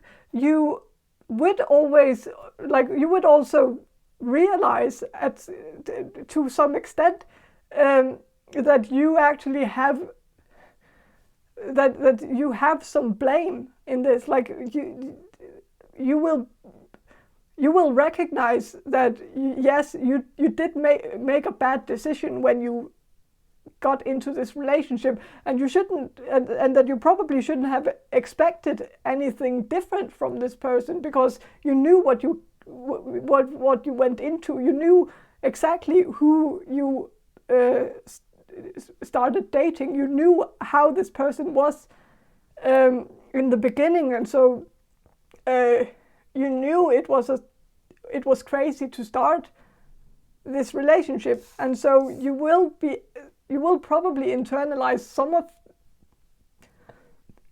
of the issues that you two will have in the relationship, and blame yourself for some of it. But this person will try to give you all the blame, and you shouldn't let them. So with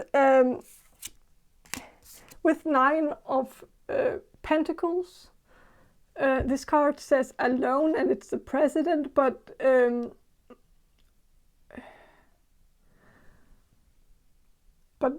I think in this reading, I think this card is referring to the fact, I think this person will be attracted to how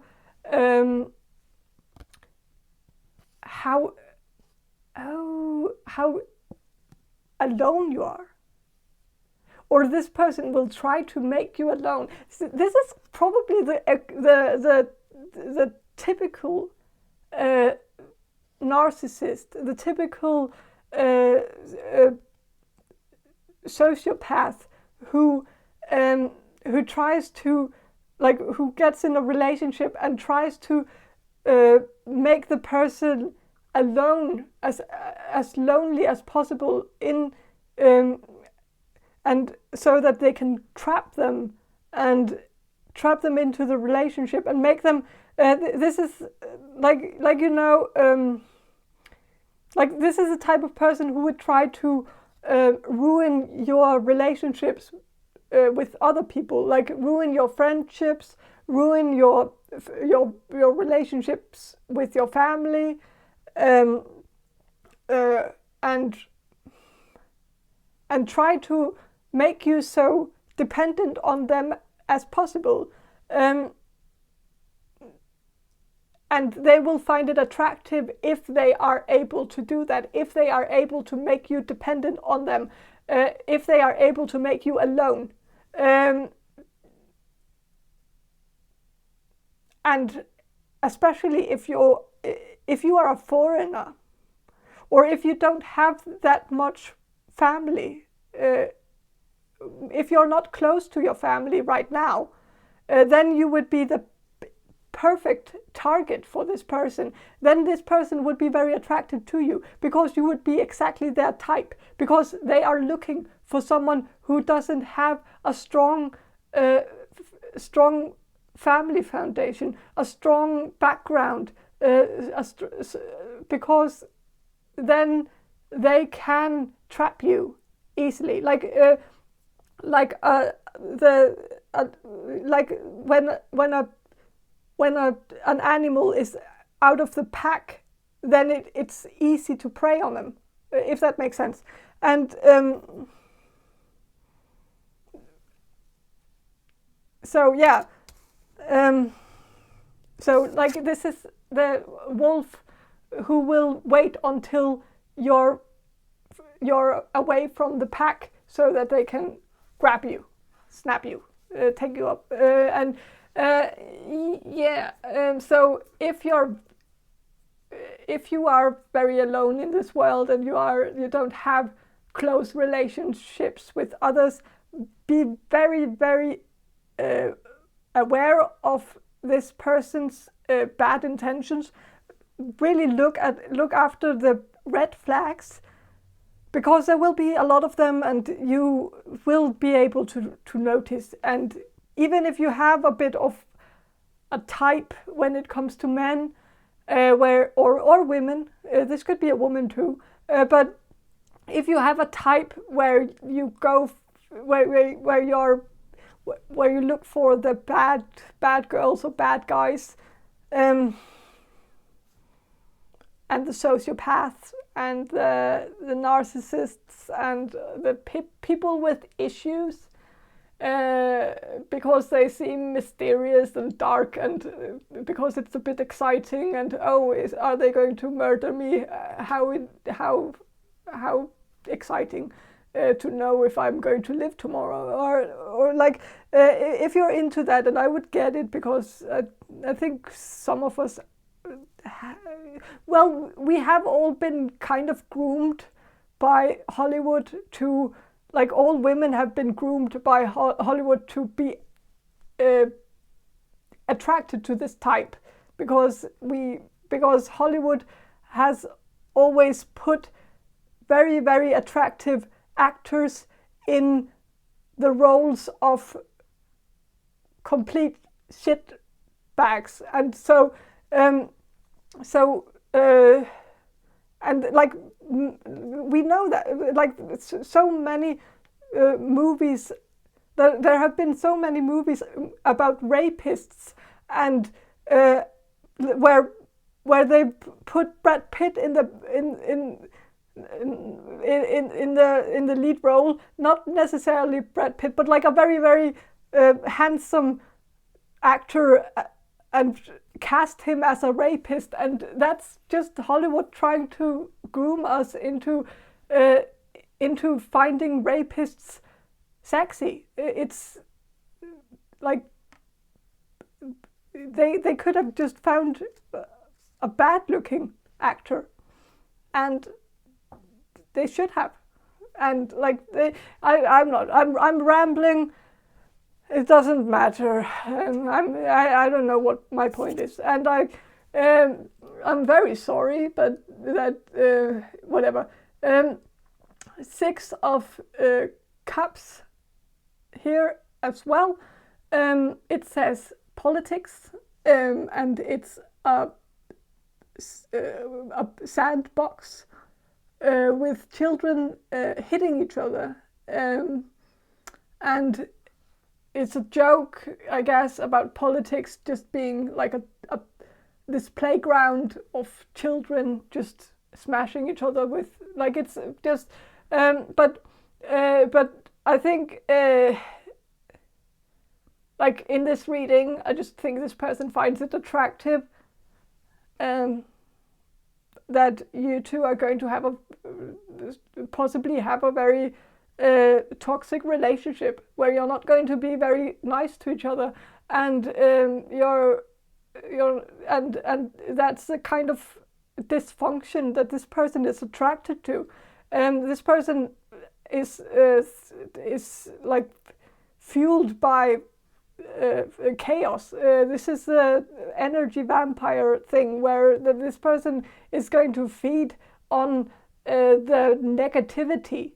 This person can't get enough of negativity. It's a fuel to this person's fire, and so this person is going to attract negativity into his life. And if you're not a negative person, then this person is going to just be negative towards you and create a negative situation, and that's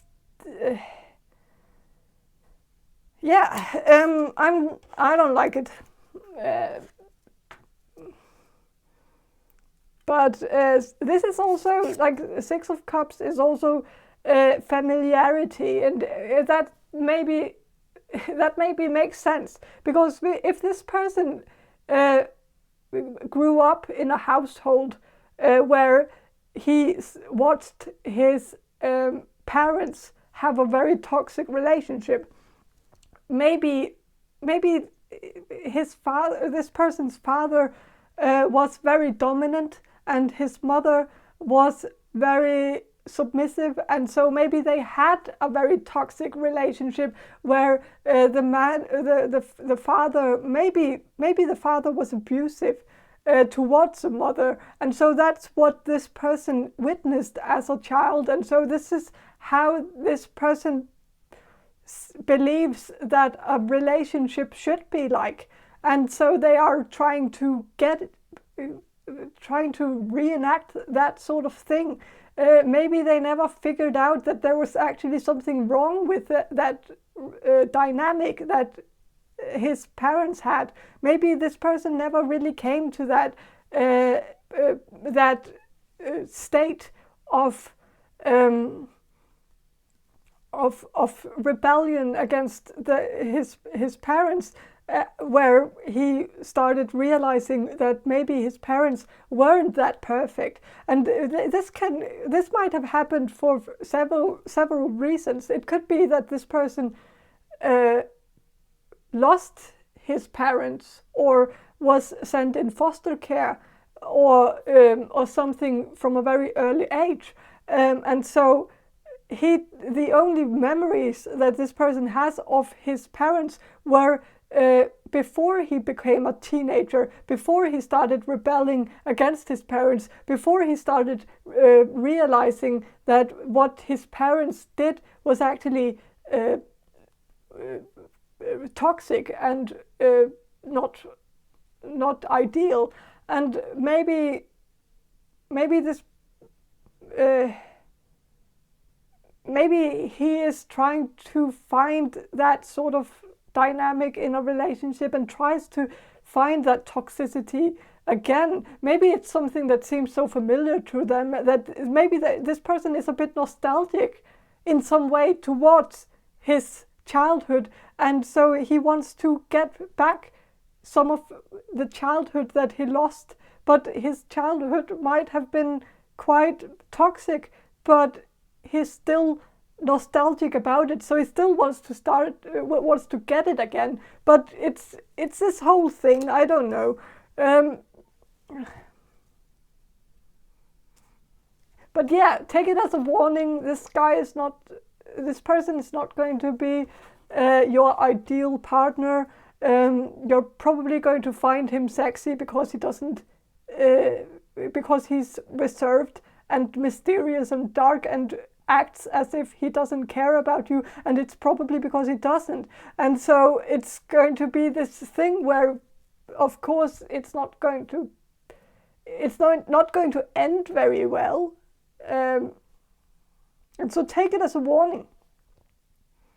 Of course, maybe this person can change. Maybe this person can develop self-awareness, and maybe if you went to therapy, or if this person went to therapy for like a very long time and really, really, really worked on his issues and insecurities and trauma from the past, then maybe this person could become a decent person. But I wouldn't rely on that.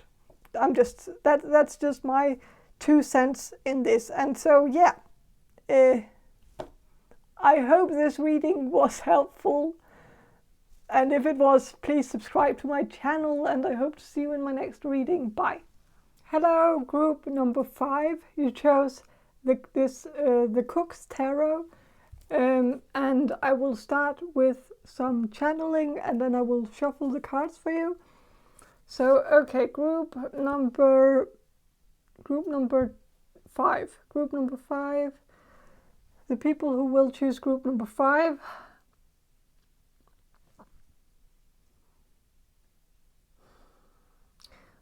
What will group number 5's future spouse find attractive about group number 5?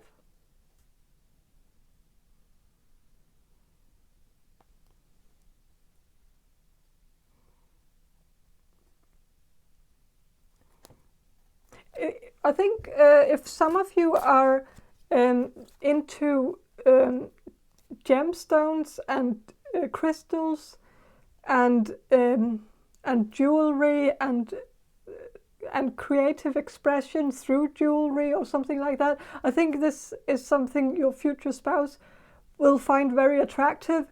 The fact that there's something that you are very motivated and passionate about, but it's also something about creative expression as well. I think your future spouse will like the fact that you are creative, that you like to create things.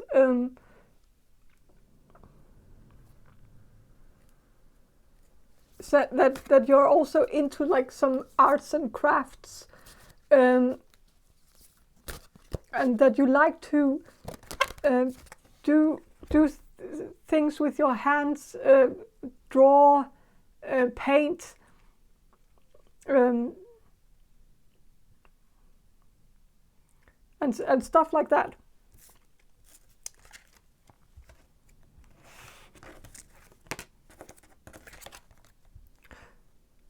With the Chariot reversed, I think your future spouse is also going to like the fact that you're very grounded, you're very rooted. You probably also have a very strong foundation, or your future spouse is going to feel like you have a strong foundation, probably in your family. Maybe your family is maybe your family has a very strong bond to each other, and so you have a strong bond to your family. Maybe family is very, very important to you, and I think your future spouse is going to find that very attractive. Maybe your future spouse is going to come from a very a bit of a toxic family where people are maybe not very nice to each other, and where people are not that close to each other. And so I think your future spouse is going to really like the contrast, that you will represent some kind of contrast in their life, where they will see you as having what they have always been missing. You have that family that they've been missing. You have that bond that they don't have to their family, and so they will be very attracted to that because it's something that they don't have. And so sometimes we are attracted to the things that are opposite to us, to ourselves, and the things that we always wished that we had in our lives. And I think this person will be very attracted to your family bond, and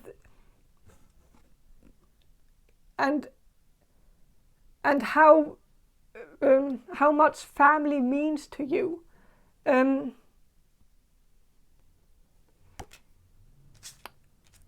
And that you have values, family values, but also values when it comes to your creating your own family. Like when you start creating a family with this person who will be your future spouse, who will very likely also be the parent of your children in the future, and I think your future spouse is going to see you as someone they would like to have children with, because they like your family, your values when it comes to family. You have that bond with your family, and so they believe that when they have children with you, then that bond, then you will create that bond within your family, with your children and their children. Like, of course, that's also their children, and so it will. So the bond will be created. They will see you as the perfect person to create that bond with, because you have such a strong foundation, because you come from a good background. And with the Seven of Swords reversed, I think this person is going to be attracted to the fact that you are not a lone wolf. When this card is upright, it's about someone who's a lone wolf, and when it's reversed, it's someone who is very much a part of a pack. Someone who is not a lone wolf, someone who needs the pack, someone who needs the family, someone who needs the community, someone who works as a team, works together with others. And I think this person will just find it attractive that you have relations to others where you can go out and ask for help from others. Like, you have a good, solid foundation. And that maybe you don't see it that way. Maybe you don't feel like you have that solid of a foundation. But in comparison to what this person is used to, then you have a solid foundation. It's all about everything is relative. So you might feel like you come from a bit of a dysfunctional family, but in comparison to this person's dysfunctional family, you will suddenly realize that maybe you're actually well off.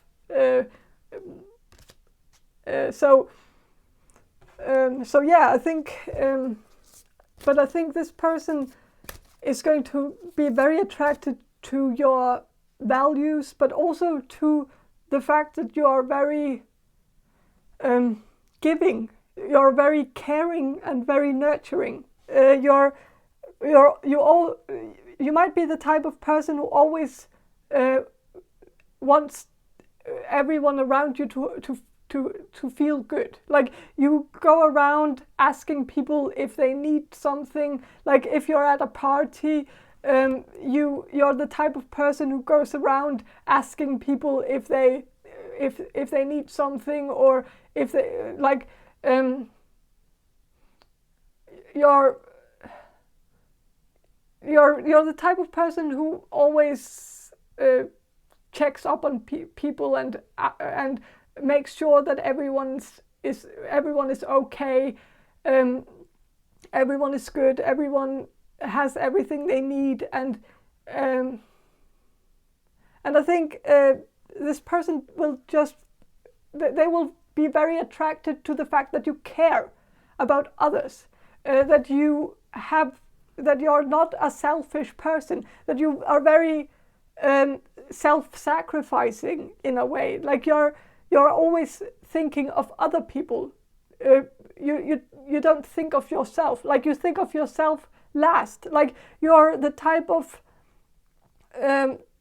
person, if you had a dinner party, you would be like, or this person sees you this way. Like, if you had a dinner party, you would go around making sure that everyone else has eaten sufficiently before you start eating. Like, we will make sure that everyone is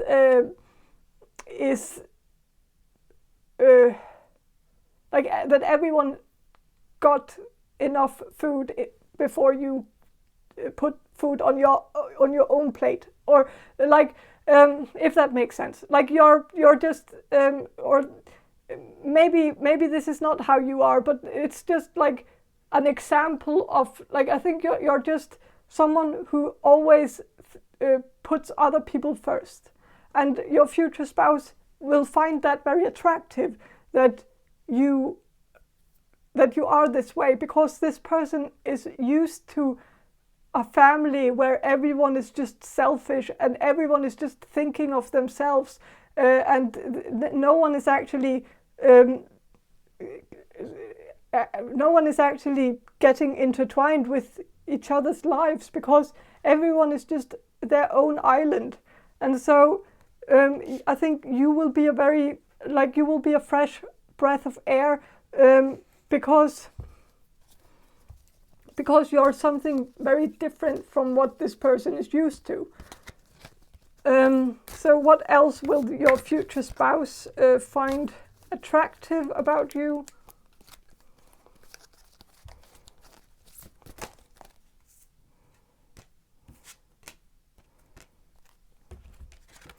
King of Pentacles. I think your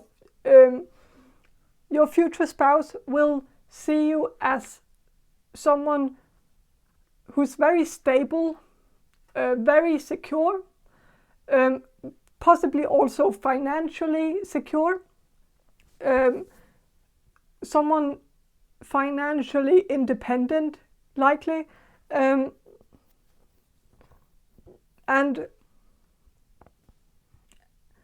also someone who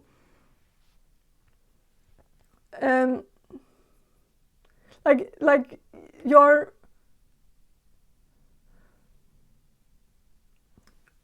like this person here, like you can see how this person is enjoying life, like they are also like treating themselves, like, and I think your future spouse will like the fact that even though you're so self-sacrificing and you are always like doing things for other people, I think you are also good at taking time off to do something for yourself as well. And I think you can be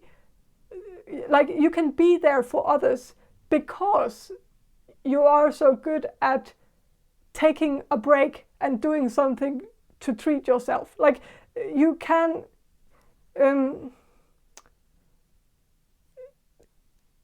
like I think your future spouse will just find it very attractive that you can actually balance this out, that you can that you are also good at withdrawing if you need it. Like you're good at listening to your own limits. Like you might come across as a bit self-sacrificing, but you're not really self-sacrificing, because you just have like a very your limit is like your limit is very, very high, and so or far or whatever, like it would take a lot to cross the limit, because like you have a lot to give, like you have a lot, like it doesn't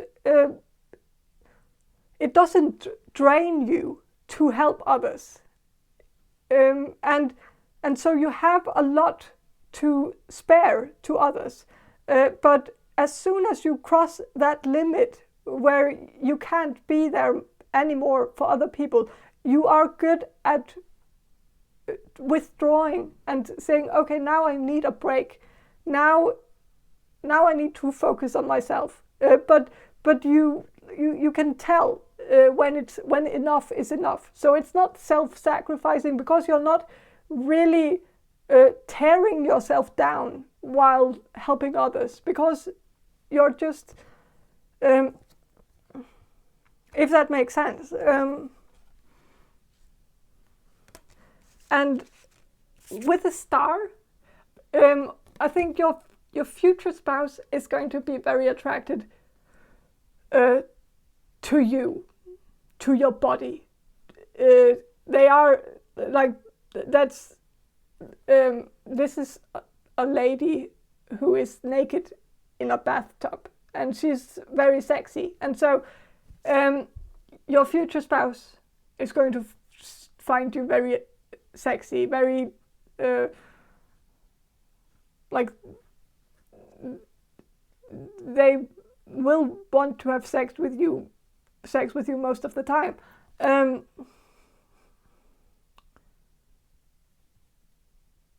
And they will like to see you naked. Like they will be very attracted to your naked body, and they will probably like to shower with you, or take baths with you. They will probably find that very, very sexy. But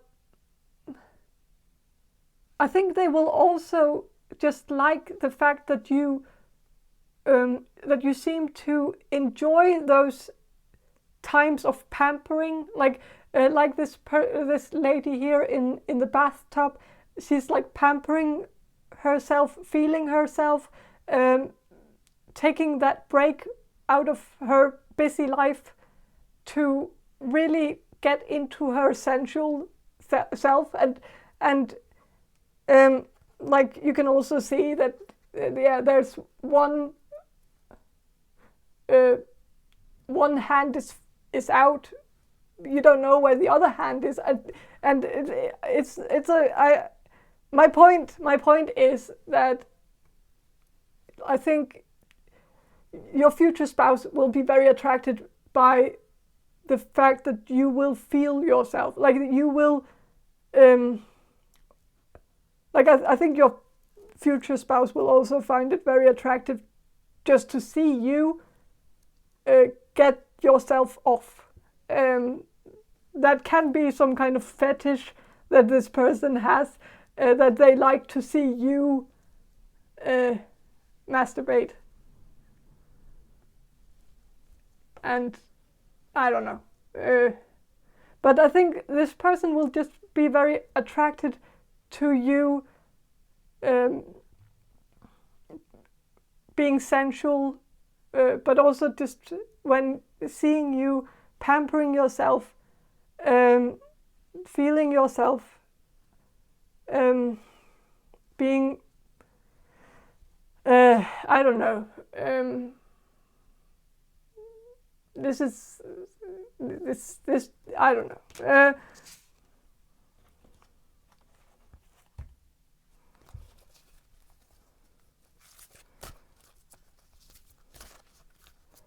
Like, this is the type of person who would probably make fun of your nighttime routine, like the skincare routine that you do right before bed or something. Like they might make fun of you for doing it, or because it takes so much time or something, but actually they are kind of peeking, like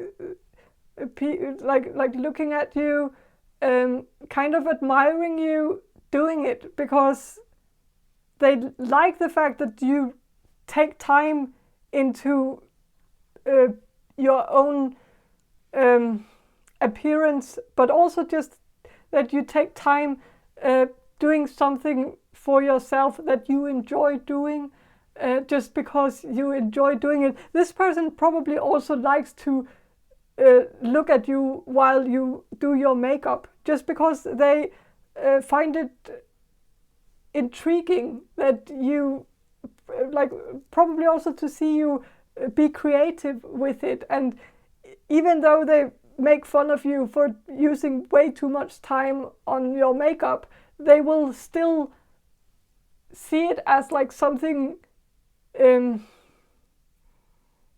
like they will still appreciate it and appreciate the creative expression, and also appreciate the fact that you actually take time to look a certain way, and like I don't know.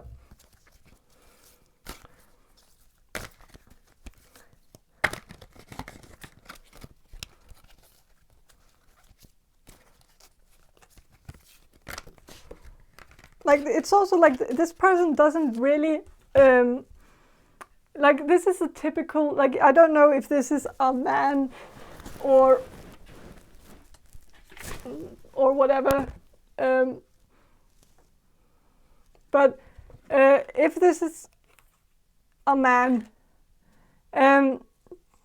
okay, so yeah, this was exactly like this person is putting on makeup, and she's like, and you can see how like this person in the background is like looking at her, but of course it's because like she's like asking for like more time, and so like she and like the man is not really that intrigued, or that like I don't know, but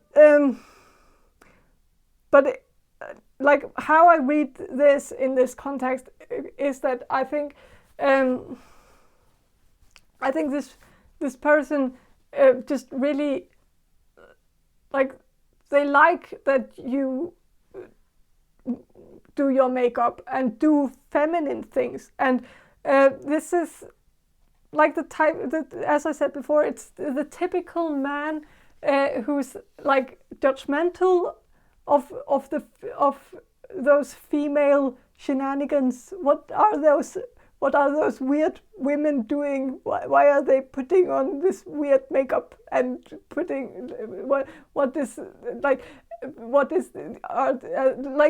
like it's like the female species is a bit like aliens to this person, but like they still find it very attractive that this is so. What is this? I don't. It's a weird thing. I don't know what my point is really, but it's like, of course, I think this person just really likes, like they adore femininity. They adore those things that women do, and they don't understand them. But that's kind of the thing that makes them attracted to it, is the fact that they don't understand it. It's the fact that it's something that's alien to them, and I don't know. But they like it. If you're the type of person who likes to put on fancy clothes and put on fancy jewelry and put on makeup and doing things to make yourself feel better, feel good, or like, then I think this person is going to find that very attractive, because that is exactly what this person is going for. That's the type that this person is attracted to. So, like, this person is very attracted to like hyper femininity.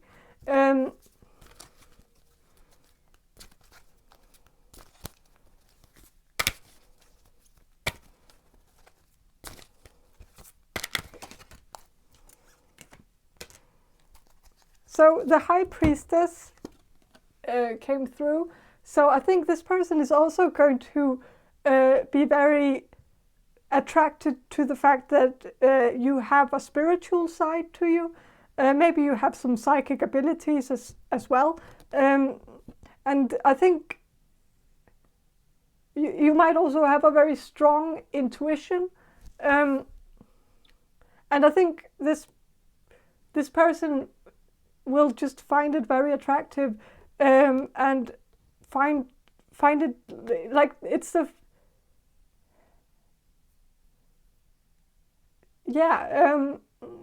I think this person would probably describe it as like female intuition, like it's something, oh, it's something women have, and it's kind of this, again, this thing that mystifies women as like, oh, these are like, this is some alien species. What they have this weird intuition, and they just know stuff, and they do weird rituals with their makeup, and they know more than we know, and they can see the future, and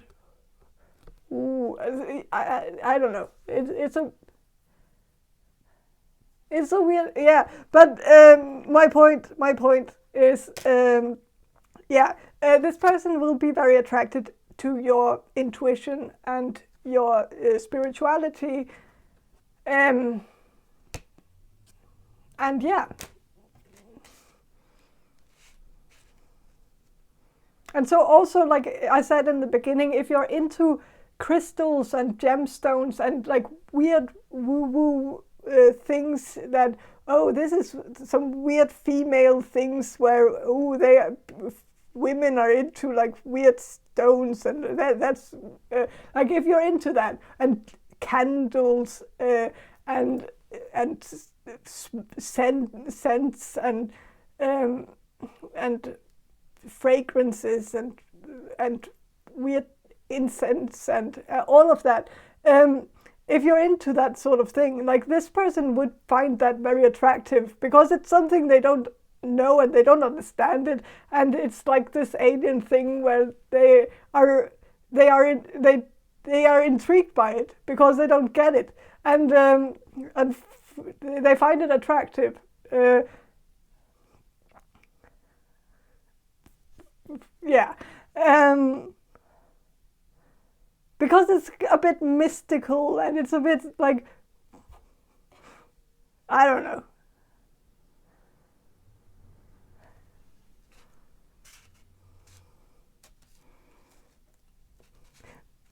But it's cute though. I dig it. I think it's it sounds cute, and yeah. I think that's all I have for you, group number 5. I hope this reading was enjoyable, and if it was, please subscribe to my channel, and I hope to see you in my next reading. Bye bye. Hello, group number 6. You chose the Hermetic Tarot deck, and I will start with some channeling, and then I will shuffle the cards for you. And so, okay, group number 6, the people who will choose group number 6. What will group number 6, future spouse, find attractive about group number 6?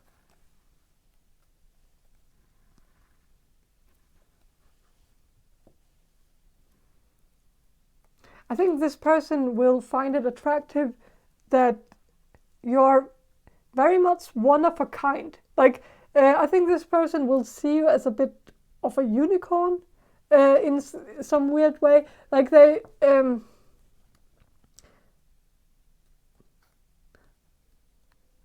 something about you that's very unique and very original, and very, like, you probably, like some of you might have some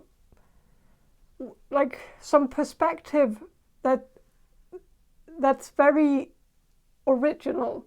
Some of you might be writers, or you might have thought about becoming writers, or you might have thought about writing a book, or something like that, where you have some ideas, maybe some philosophical ideas, maybe some religious ideas. Like, you have some ideas that are very original, and I think your future spouse will find you very attractive because of those ideas. Like your future spouse will be very inspired by you, very like they will find you very smart and very original.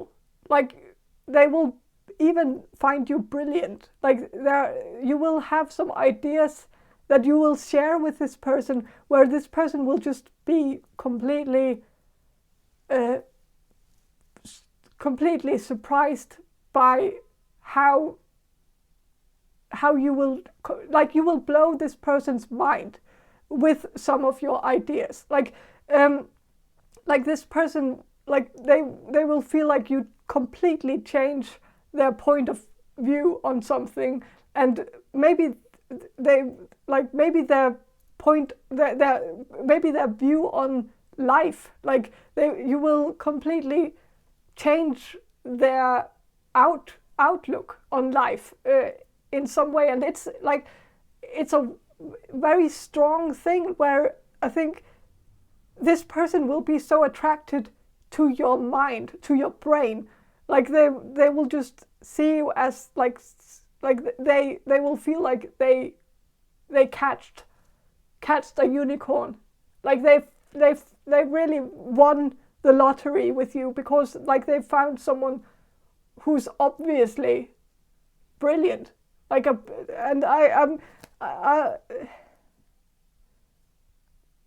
this person will idolize you. They will see you as the shit. Like they will really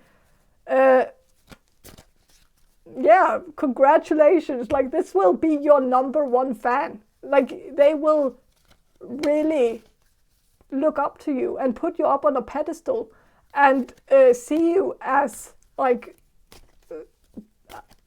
they will really see you as a genius in certain ways.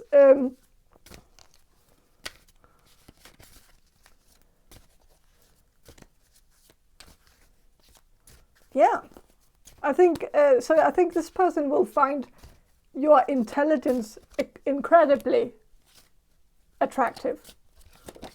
The Chariot came through. This person will see you as this is Lord of the Triumph of Light, and I think this person will just see you as a victor, a successor, someone who is going to win in whatever field you're interested in being in. Like this person will see you as someone who could go the whole way. Like you would be able to get to the top. Like you would like this person sees very this person will see a lot of potential in you. Like they will see you as someone who could be very successful in life, in your career, and they will also see you as someone who's very reliant on the mind. And so I think this person will possibly also see you as a bit of a gypsy, in the way that maybe you don't have roots. Maybe you don't have strong roots to a place. Like you create your success in your mind. Like it's not like you don't create your success in your environment. Like you don't build a house. Like you build a house inside your brain and then you live in it. If you, I don't know, but but I think your future spouse will find it very attractive that you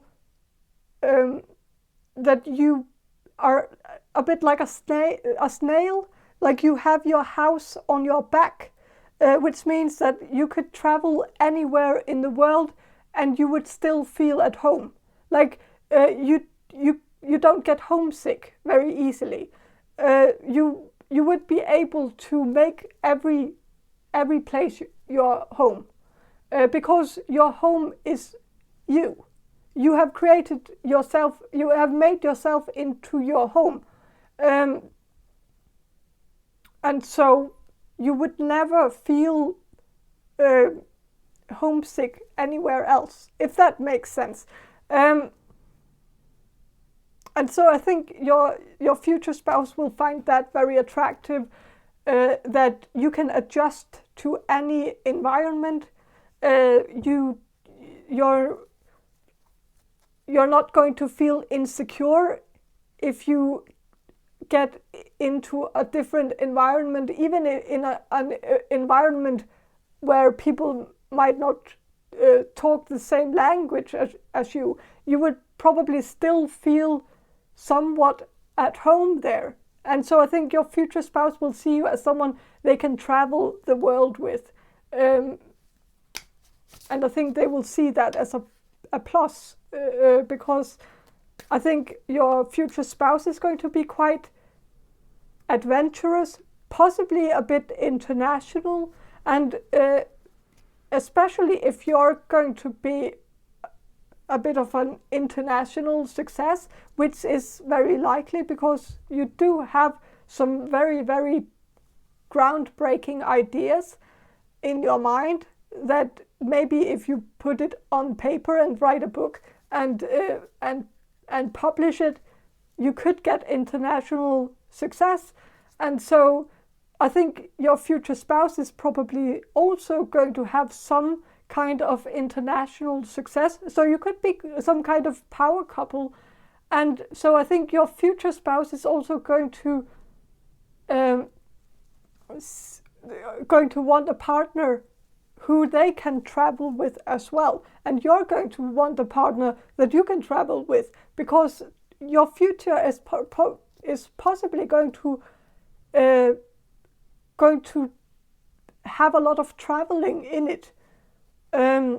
So yeah, what else is your future spouse going to find attractive about you?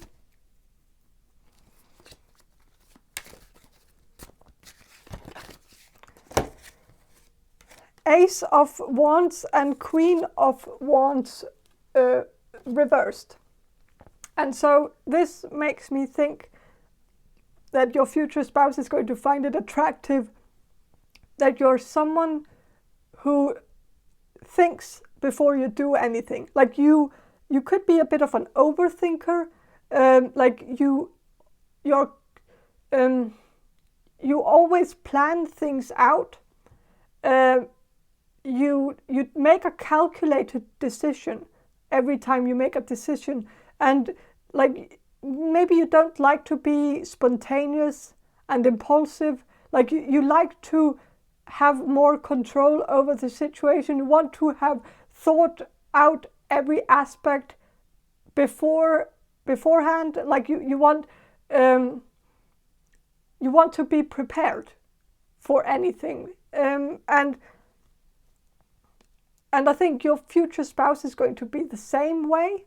And so I think your future spouse is also is going to enjoy the fact that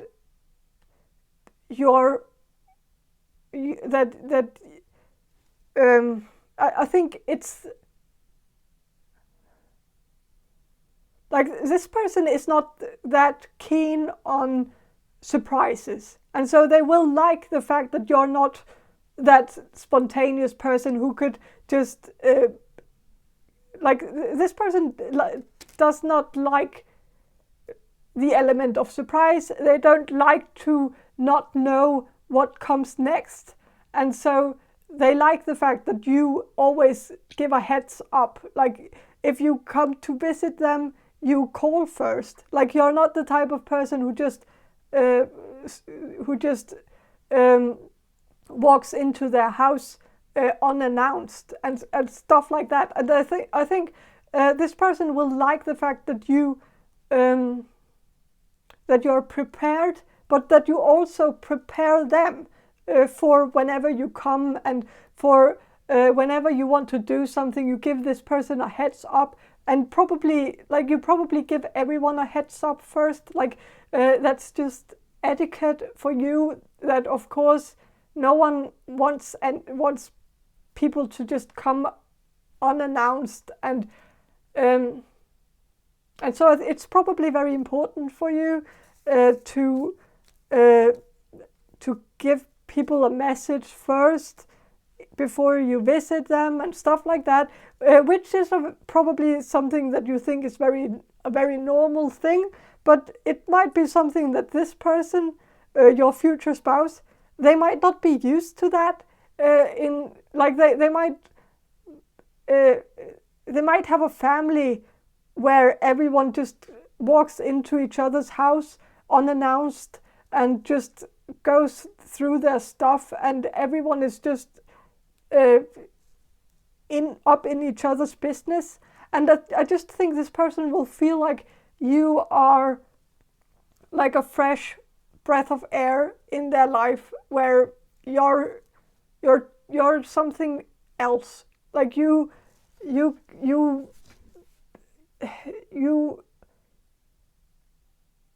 care about their well-being. You do things where you think that, like, you probably have some kind of mindset where you always ask yourself first, like before you do something, you might ask yourself first, like, would I like it if someone would do that to me? And so maybe you're a very private person, so you don't like it when people come to your house unannounced, and so you think like, well, your future spouse probably doesn't want that either, because that's something you wouldn't like. So why would you want to do that to them if you don't like it yourself? And so I think this person just they will like the fact that you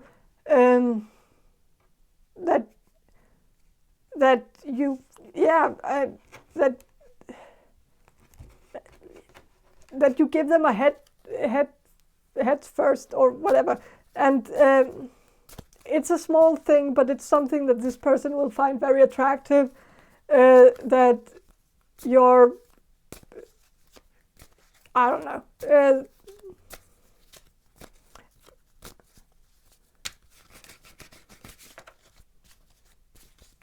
they just don't like surprises. This person could have like a small, this person could be a bit on the spectrum, like so they don't like it when like they don't like surprises, not because they have anything to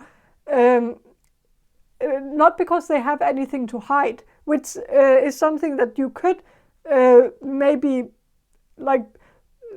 you would be afraid of that if your future spouse was very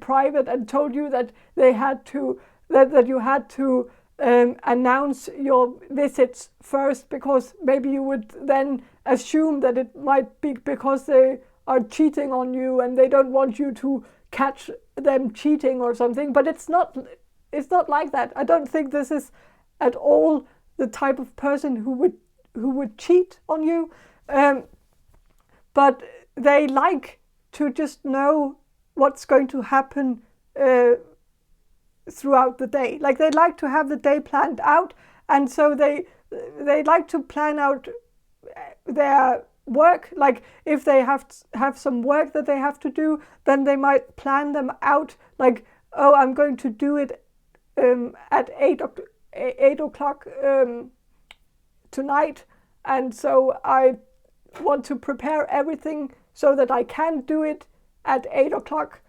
But if you then come up to their doorstep at 8 o'clock, then their plans will get fucked, and so they will have to change their plans. And so and I think that's the sort of thing that this person wants to eliminate, those types of situations, if that makes sense. I don't know, but I think this person, yeah.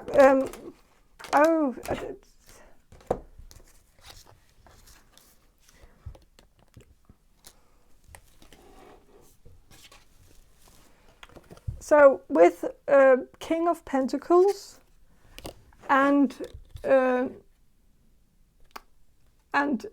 Knight of Wands, I think this person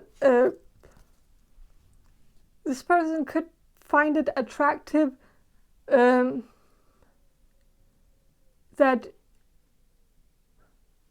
you're a bit stubborn, like you, like there's a bull here, and that makes me think of like stubbornness. It's a Taurus, I guess, but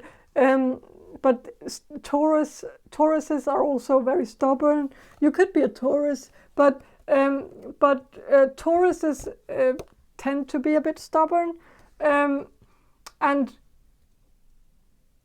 I think this person likes it that you are that you know what you want, and that you probably also will be very verbal about what you want.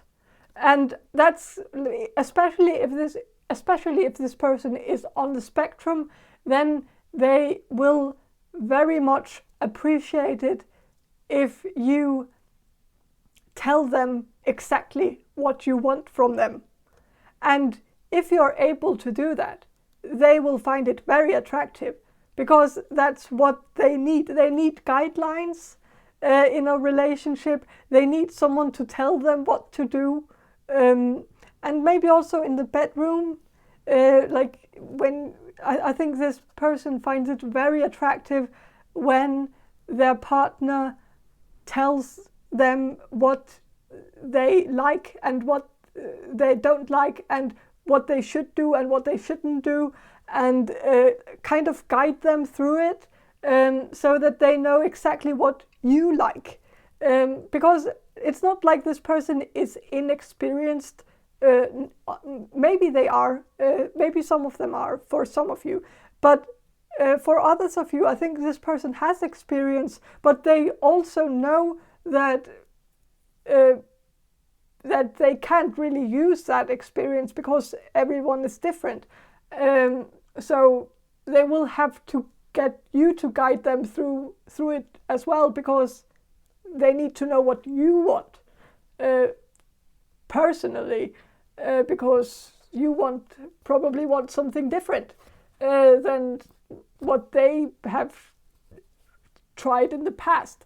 And so they really like it when people guide them and tell them what to do. And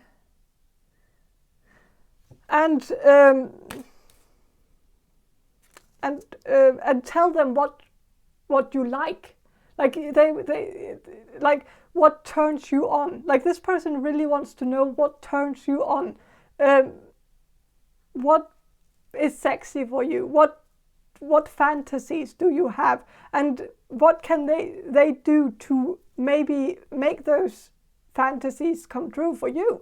This person is the type of person who would actually go the extra mile to actually make a good experience for you. So that kind of, like, it's kind of the thing where it doesn't really sound like this person is on the spectrum per se, but I think they are a bit on the very mild end of the spectrum. And so I think what this means, like in here, is that like this person, this is actually working quite well for this person, because this person will go into hyper focus on sex. Like this person will try to perfect sex and make sex like a school topic for them, like something that they become a nerd in. Like they want to perfect it and perfect their skills and become the best at it. Like, and so they will really try very hard to make it perfect and better themselves. And so that's they will really go the extra mile to make a great experience for you. So yeah, some people who have autistic tendencies tend to go into hyper focus on other topics, like becoming really good at math, or becoming really good at memorizing something from something, or knowing all the names of various minerals or something. But this person is going to focus on knowing everything about sex. That's like, I don't know if it's if it's like a general thing, or if it's just specific for one of you. But I think generally, I think this person is going to be quite good at sex, and so that's a good thing. And I think like, yeah,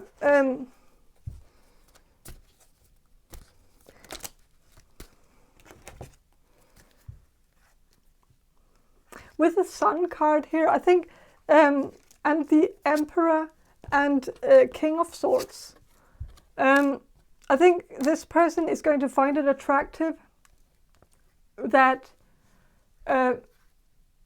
that you're very positive, but it's kind of this thing where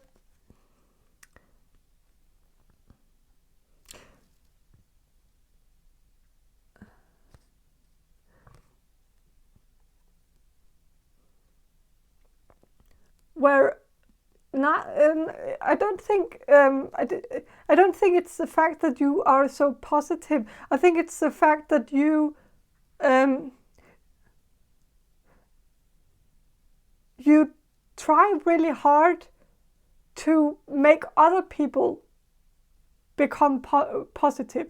Like you're the Sun, and the thing about the Sun in the Rider-Waite tarot deck is that the sun is shining, and people are enjoying the sun shining, but the sun himself is kind of not that happy, because it's the sun, and the sun is hot and probably sweaty and not really enjoying life, because the sun is like, it's not very fun to be the sun.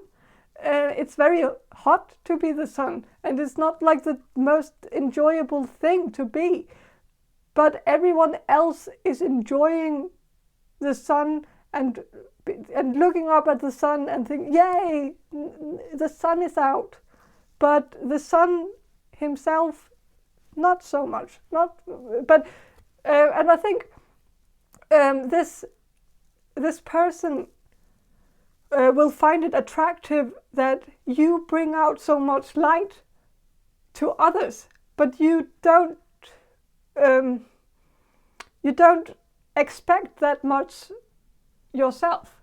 Like you maybe also you're maybe also a bit self-sacrificing. Like you would rather make everyone else happy than make yourself happy. Like your own happiness is not as important for you as other people's happiness. And I think this person will really maybe not find it attractive per se, but they will really appreciate this personality trait that you have, if that makes sense. With the Emperor and the King of Swords is like, as I said in the beginning, I think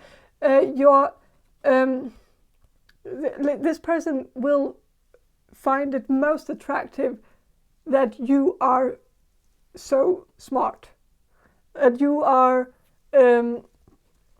that like they will fall in love with you like they will fall in love with your mind. They will love hearing you talk about things. Like they will listen to you, and they will never get tired of listening to you, and especially listening to you talk about things that you know a lot about, because like this person will feel like they learn something new every day when they talk to you, and they will be very very intrigued and very inspired and very interested in everything that you have to say, and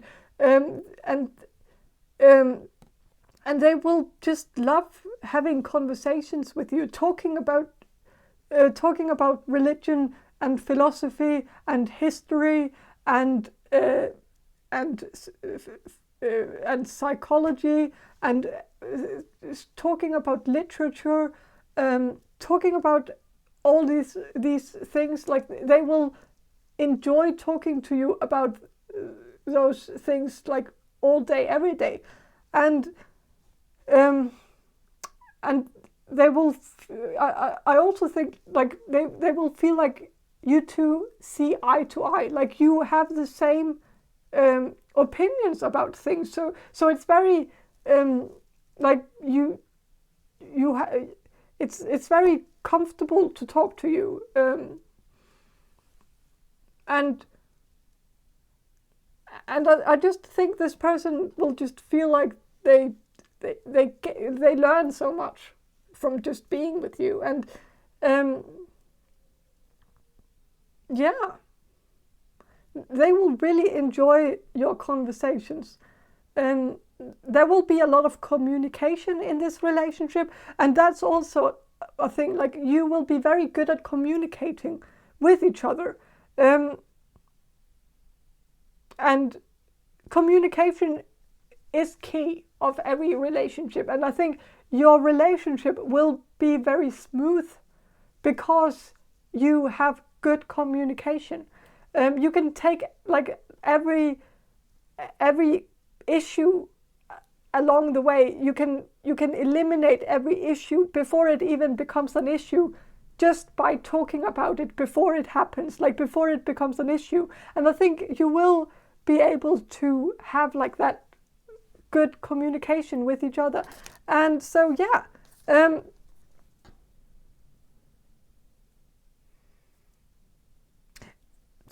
I think this is it's all I have for you, group number 6.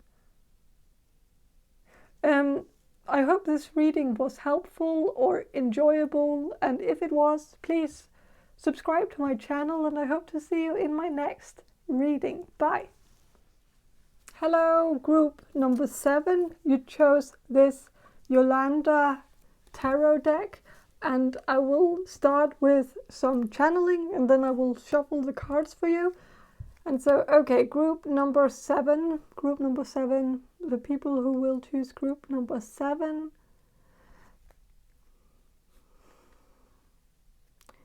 What will group number 7's future spouse find attractive about group number 7?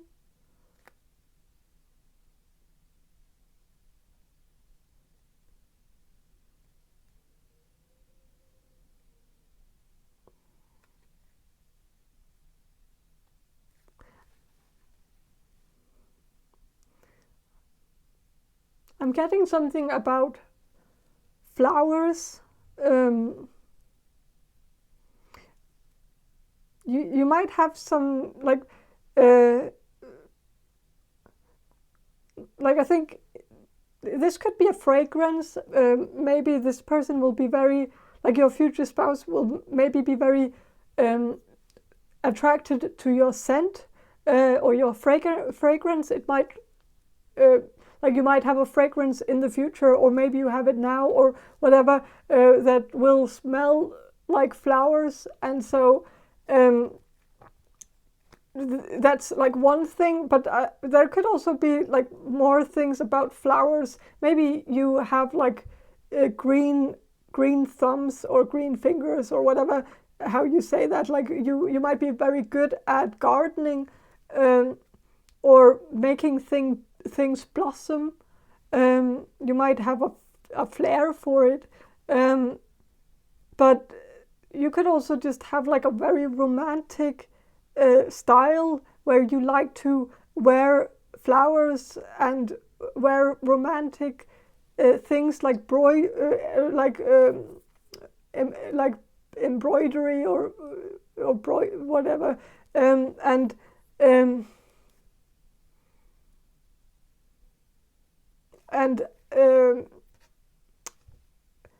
maybe you're also like good at knitting or something, or some arts and crafts things where you do something with your hands, like where you create something. Like you might be very creative,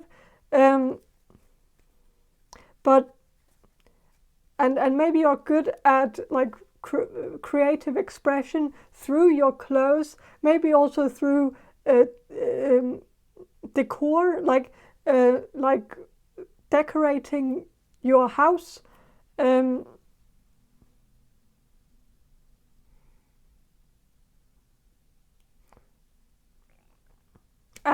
like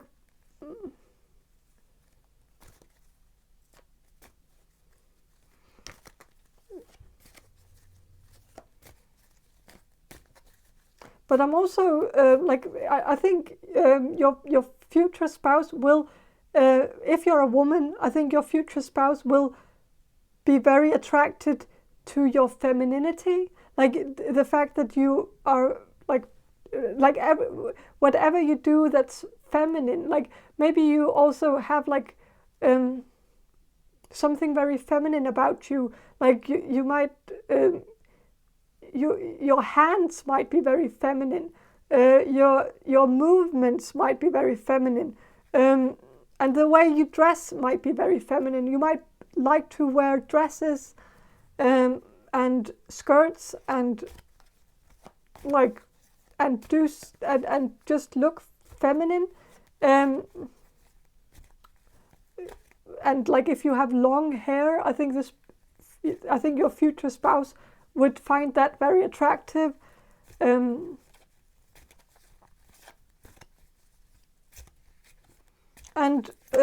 Yeah, so but what does your future spouse find attractive about you, group number 7?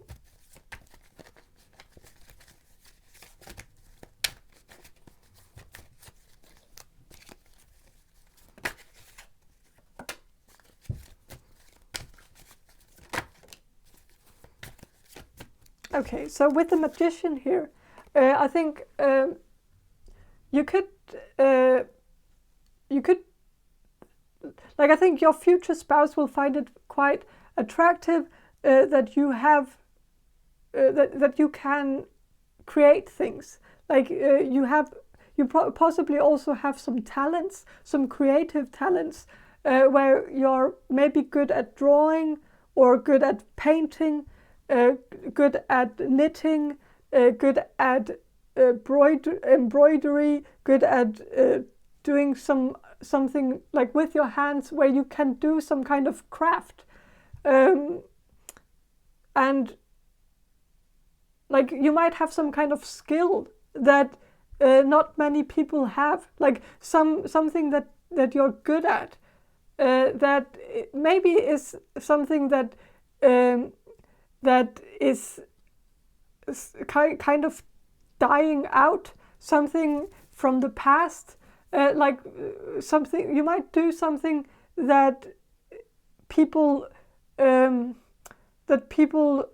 associate with the past, like something from the past, something that people did many years ago, but it's not something many people do today.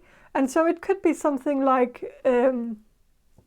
embroidery or knitting, or doing like something where like spinning, or I'm just getting that like there's some kind of skill that you have, something that you can do that not many people can do today, but it might have been something that was that many people could do like 100 years ago, but no one can do it today, and so it's very special. So I think this person will be very, like your future spouse will be attracted to the fact that you can do that. They will be very impressed with it, and also find it intriguing that you would find the inspiration to do that. Like what it's a bit original. It's something that this person might not have met anyone who can do that. That thing that you can do, whatever it is. It could actually be like, I had a weird thought right now. It could be tarot as well, like reading tarot. That's something that many people associate with something from the past, something that many people don't expect people to do today. And so it could also be something like tarot. So if you're good at reading tarot, I think your future spouse would find that quite interesting, to the point where they will find it attractive. And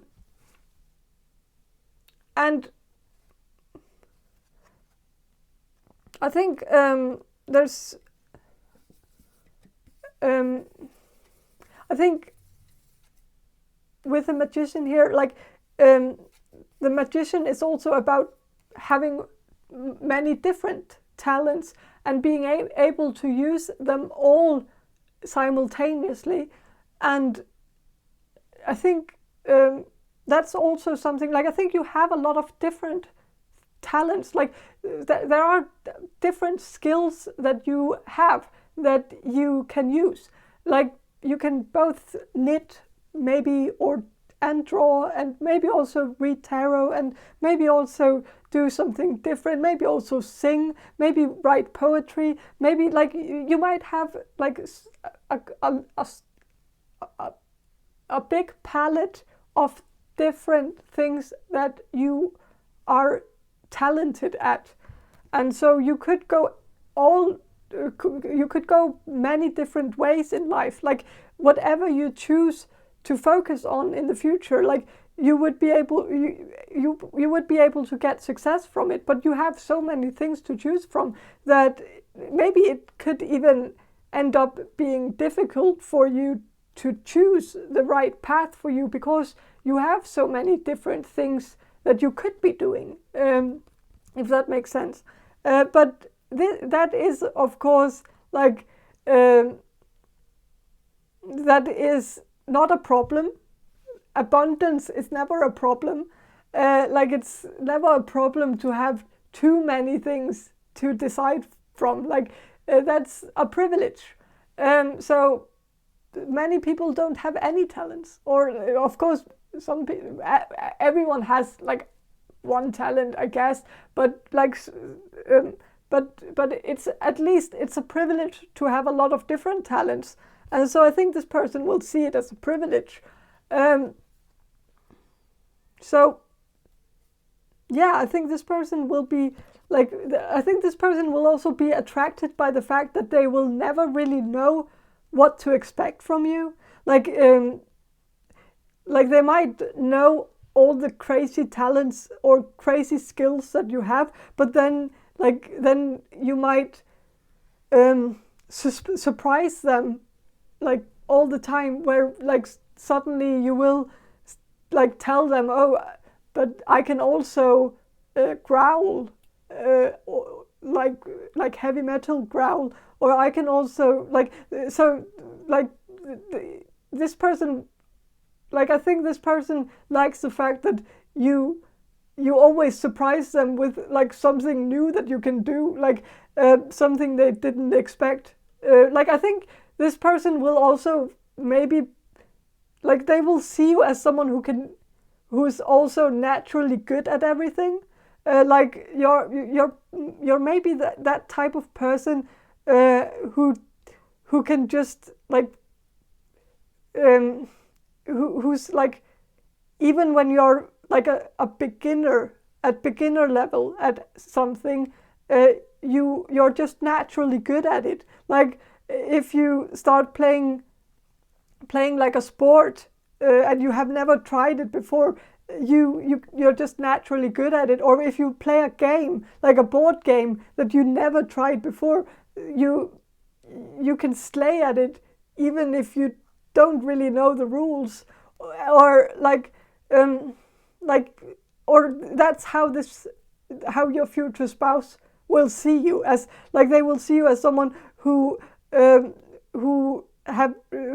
could like bake a cake, and you've never baked a cake before, and like the first time you bake a cake, like it will be like master level cake, like it will be the best cake that everyone has tasted. Like you're just naturally good at everything. Like you don't even have to try, like you don't have to learn a skill, you just have that skill naturally. You might be like naturally good at singing, and you might not have taken any lessons in singing. Like it just comes naturally to you.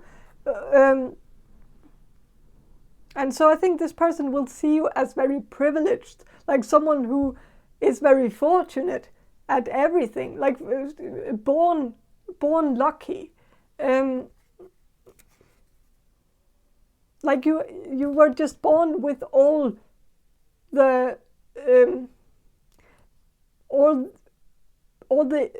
ingredients to life just in front of you. And so there's also some kind of privilege here, where this person will see you as privileged, maybe also because of the background that you have.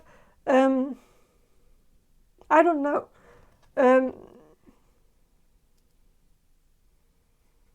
I think this person will be sort of jealous of you, so I'm just going to put that out there, just so you can be aware of it,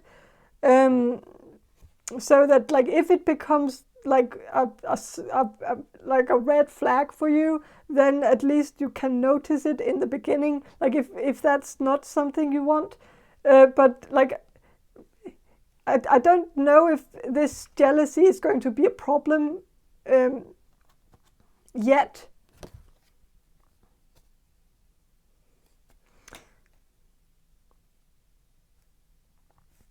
But with the 5 of Pentacles, I think this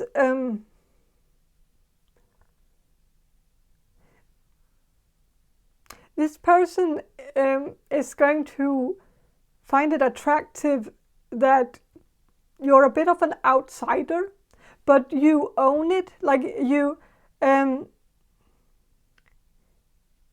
not afraid of being alone. You're not afraid of walking alone. Like you're not afraid of going to a party alone. And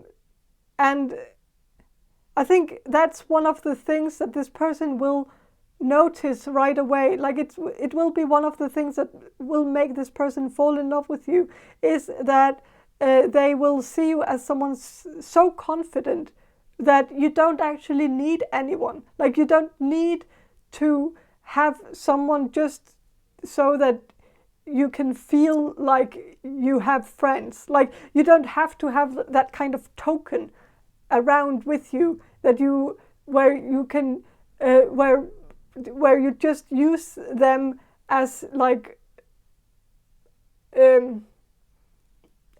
a like where you just some people have to have a friend with them if they go to a party, just because they don't want to be seen alone, because don't want people to assume that they don't have any friends or that they aren't popular or whatever. But I think you are kind of over that kind of thing. Like maybe you were focused on that like in the past, like in your childhood or teenage years, which I think most people were. But I think you're kind of over it, and just you're very confident in who you are, and you don't want to impress anyone, and you're not interested in impressing anyone, and it doesn't concern you what other people think. And so I think your future spouse will find it very attractive that you can be an outsider, and you don't have to be in the group. You don't have to be popular. You feel just fine being unpopular. It doesn't have you don't it doesn't really matter to you. Popularity is not really a thing that you want to waste your time on, because at the end of the day it doesn't really matter. So yeah. You could be an Aquarius, some of you. But yeah,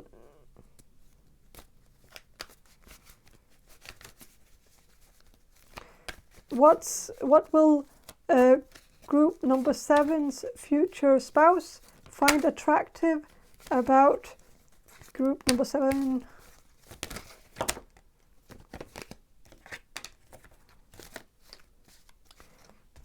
Seven of Pentacles.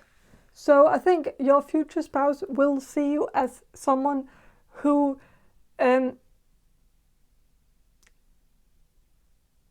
who's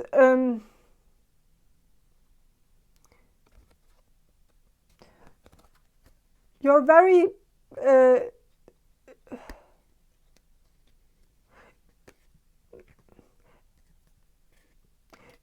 you put all your apples in one basket. I think you sometimes you do that when you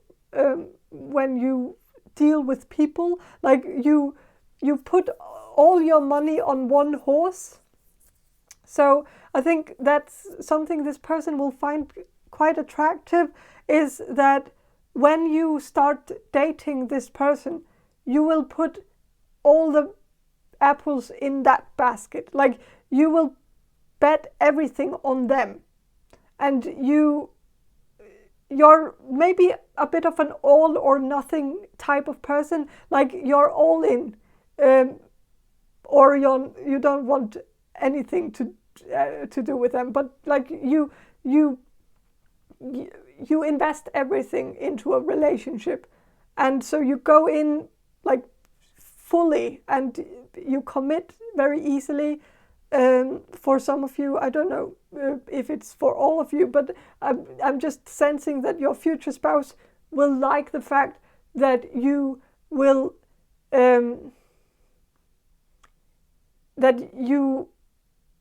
bet on them, that you will put all your money on them.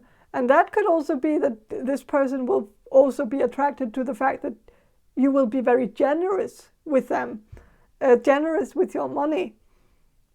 And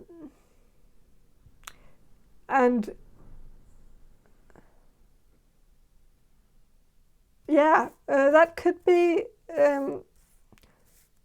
it could be a toxic thing if this person is too focused on the money aspect, if they are just milking you as a cow, like as if you were a cow. Like so like just be aware of that. That if you get a feeling from this person that they are kind of using you for money, then see it as a red flag and try maybe to distance yourself from this person, or try to communicate with them and see what their intentions are, what their true intentions are. Maybe call them out for it if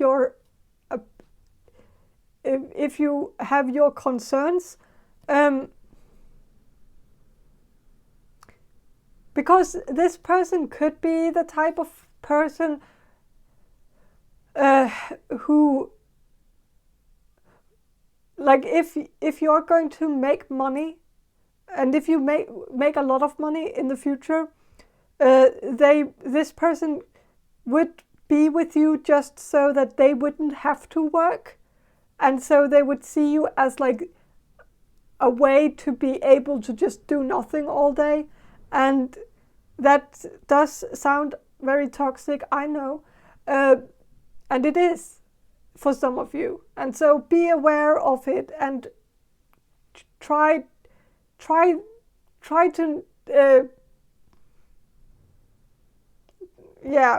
follow your intuition. If you get a bad feeling about this relationship, go with your gut feeling on it.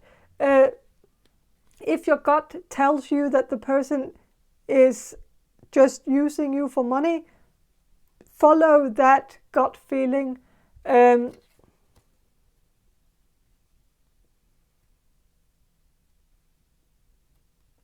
yeah.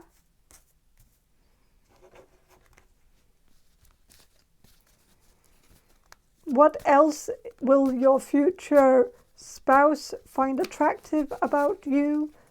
Group number 7.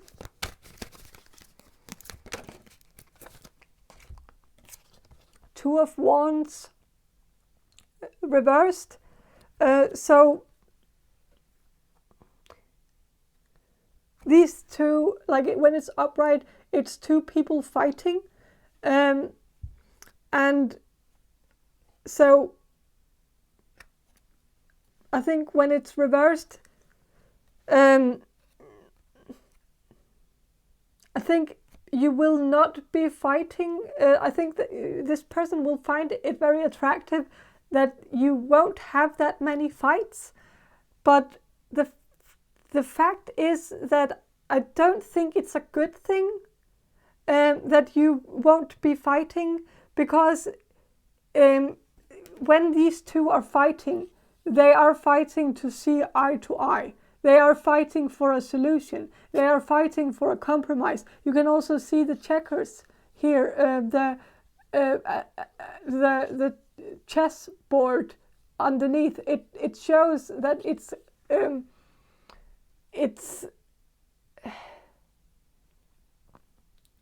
well, it's maybe not about compromise, but that's kind of what I'm reading it as right now. And so I don't know, but I'm just getting that when it's reversed, I think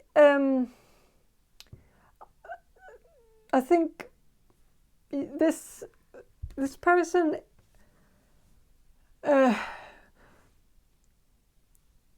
they are going to be kind of my way or the highway. They won't have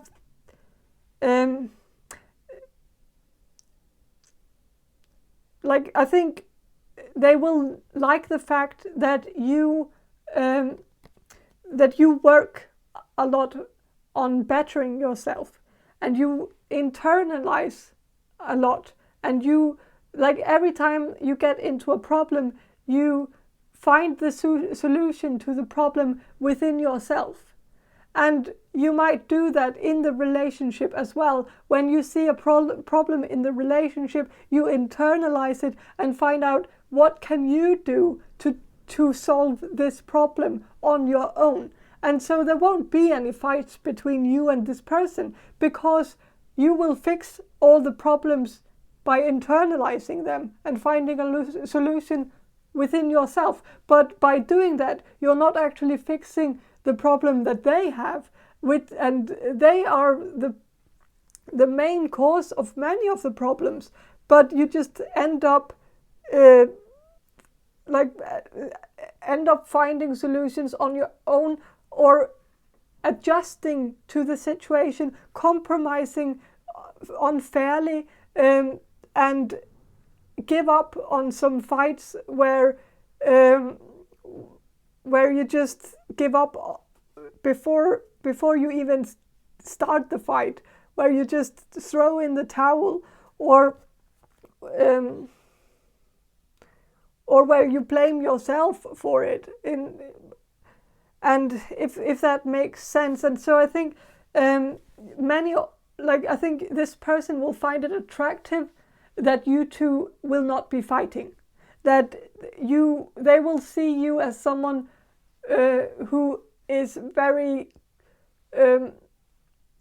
undramatic and very easygoing and easy to handle, and very it will be very easy to be in a relationship with you, because it's no nonsense, nothing, you won't be up in their business trying to change them, trying to scream at them about things that you're unhappy with in the relationship. You won't be trying to blame them for things that they did, or cause any conflict or drama because of certain things that they do, and so they will see that as a very attractive thing, because it suits them that you don't start conflicts with them, because then they feel like they won the jackpot with you, because they got that lovely person who is not trying to change them, and who is not trying to cause conflicts, and just very, very easygoing. But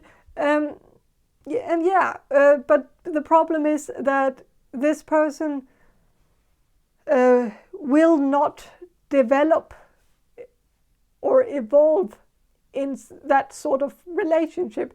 They will not fix their problems. They will just have a cop out of every conflict, which will, every conflict is a tower moment. It's like every conflict that a relationship has is a learning experience. And so to be robbed from that is to be robbed from learning.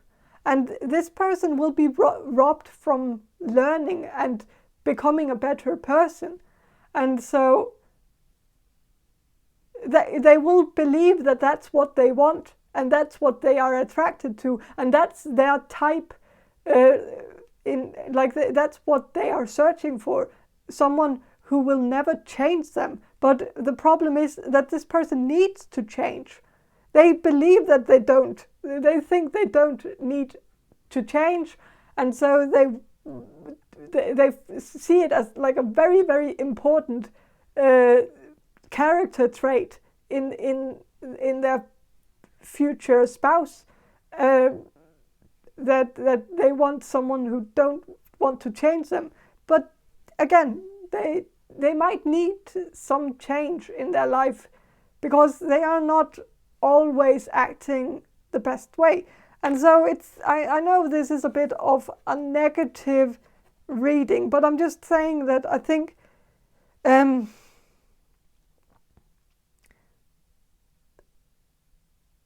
this person has some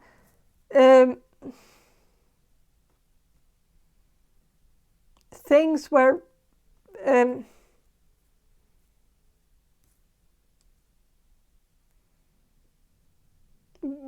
so, but of course, with the magician, this person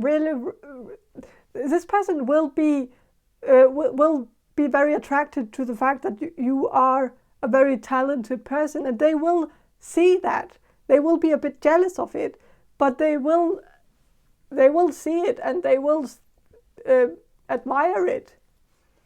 And so they will put you on a pedestal.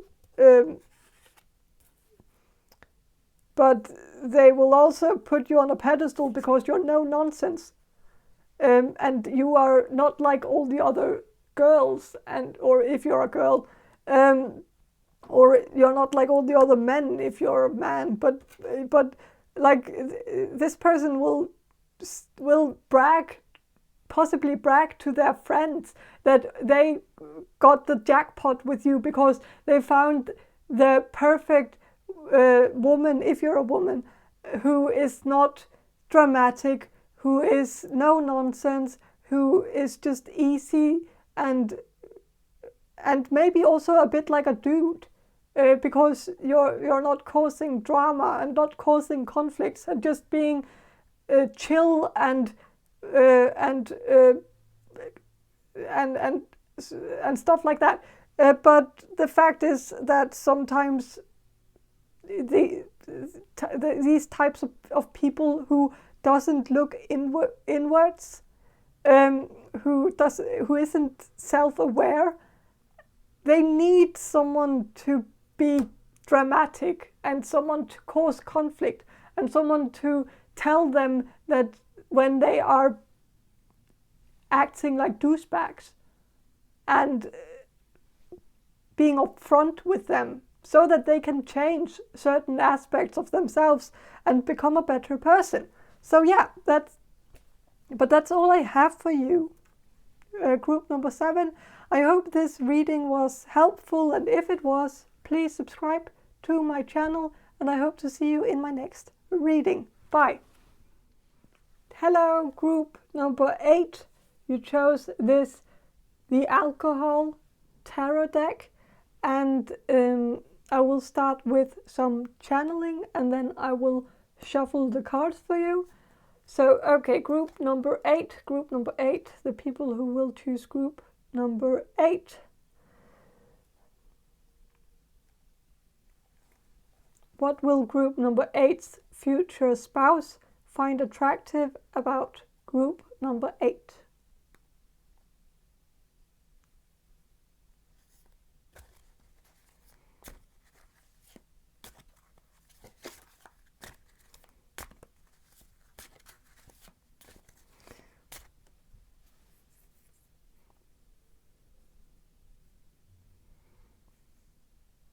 I think for some of you, I think this person, like your future spouse, is going to be quite attractive, quite attracted to the fact that you're quite short. But that's maybe only some of you. But I think this person will be very attracted to your body type. This person is a bit on the superficial side.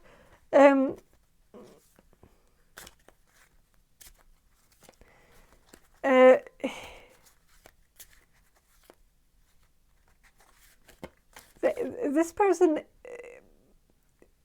is very focused on sexual attraction, and I think that will be the one thing that this person will be focused on. Like that will be like.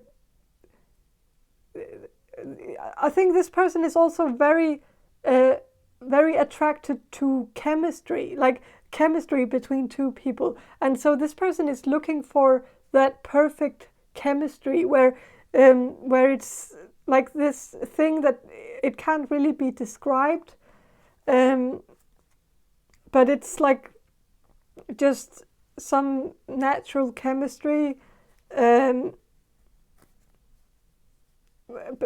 probably also like back and forth, like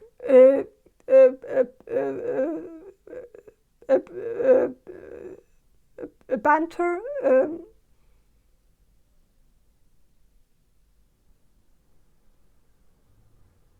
and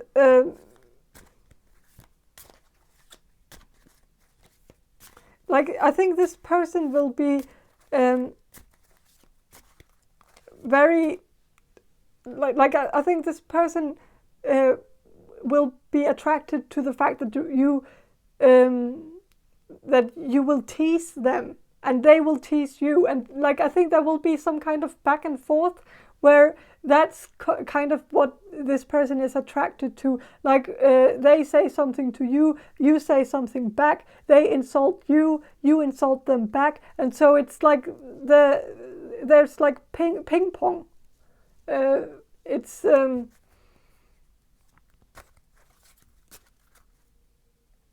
but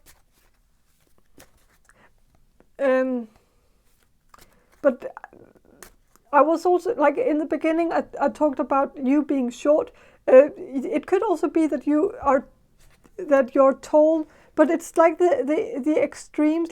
I was thinking of I think it's Schopenhauer, who had this theory that opposites attract. A short man will find a tall woman, a tall man will find a short woman.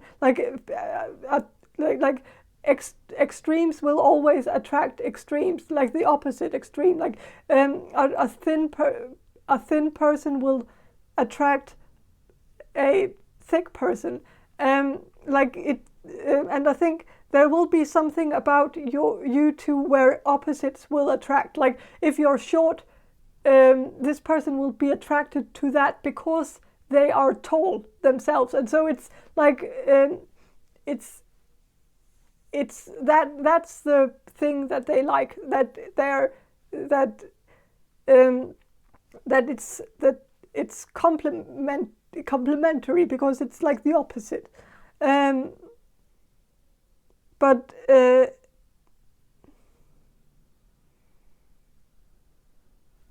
But yeah,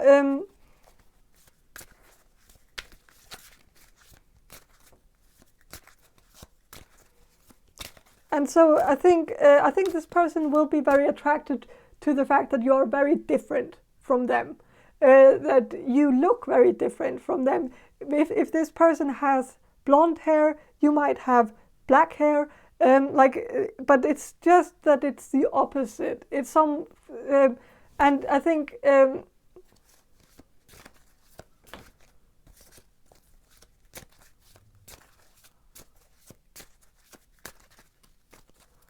there could also be something about you that's a bit exotic. That you could be a foreigner. So this person would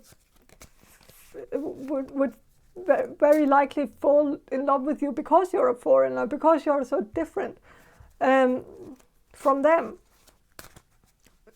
because it seems exotic. And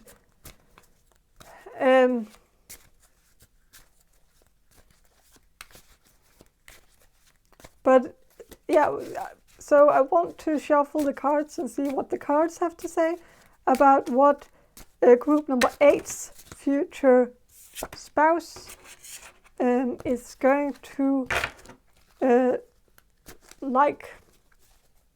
going to find attractive about group number 8. So with 8 of beers, it's 8 of wands. So I think your future spouse is going to like the fact that you are very quick-witted. You are very quick to come up with a response. You're very you think very much on your feet. You're very fast at coming up with some joke or some great reply. It's instantly something you just come up with, and I think it's jokes. I think your future spouse is going to really like your sense of humor and the fact that you are so quick at coming up with jokes. I think your future spouse is going to admire your way of just thinking of jokes instantly, because I think your future spouse is going to have a bit of a hard time coming up with jokes like this. I'm getting that your future spouse, they are going to be funny. your future spouse is going to be funny, but it's a bit more slow. Like it takes more time for them to come up with a joke, while it just comes up easily to you, comes up instantly. It's so. I think they will admire it, though. I think they will. They will find you very funny and like hilarious, and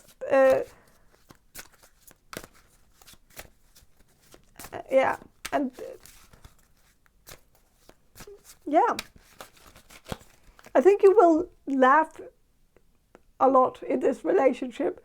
You will have very much the same sense of humor, which is always a plus. So the Wheel of Fortune,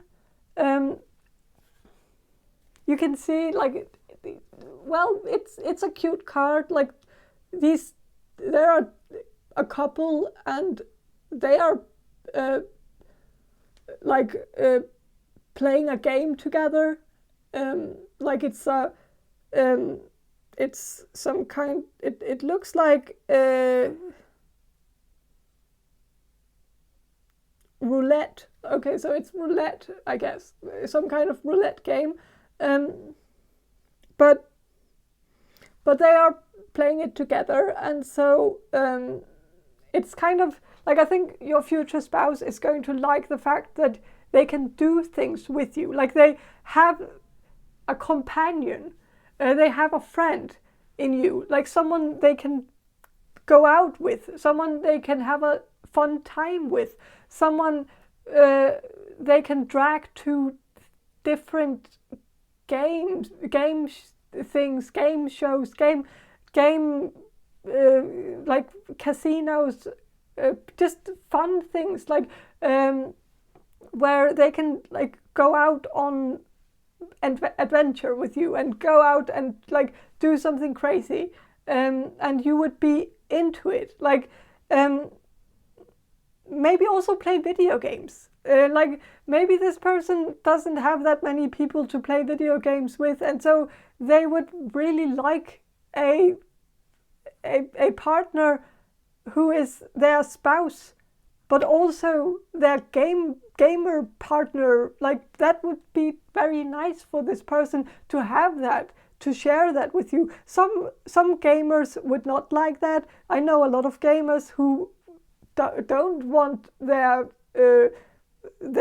spouse to have anything to do with their gaming. Like they want to keep that separate. But this person is more inclusive. They would just like the company, and they would see it as a plus to be able to share that with you, because I think your future spouse is going to be your best friend, and that is the best. Like that's the best kind of relationship. So you will be able to do all the things that you think is fun to do, and things that you would have done with your friends. That will be the things that you will do together, and it will be nice. Like it will be like marrying your best friend, and it's the best thing. It's a cute thing. It really is. So I like it. I'm very positive about this. I think so. Yeah, I think.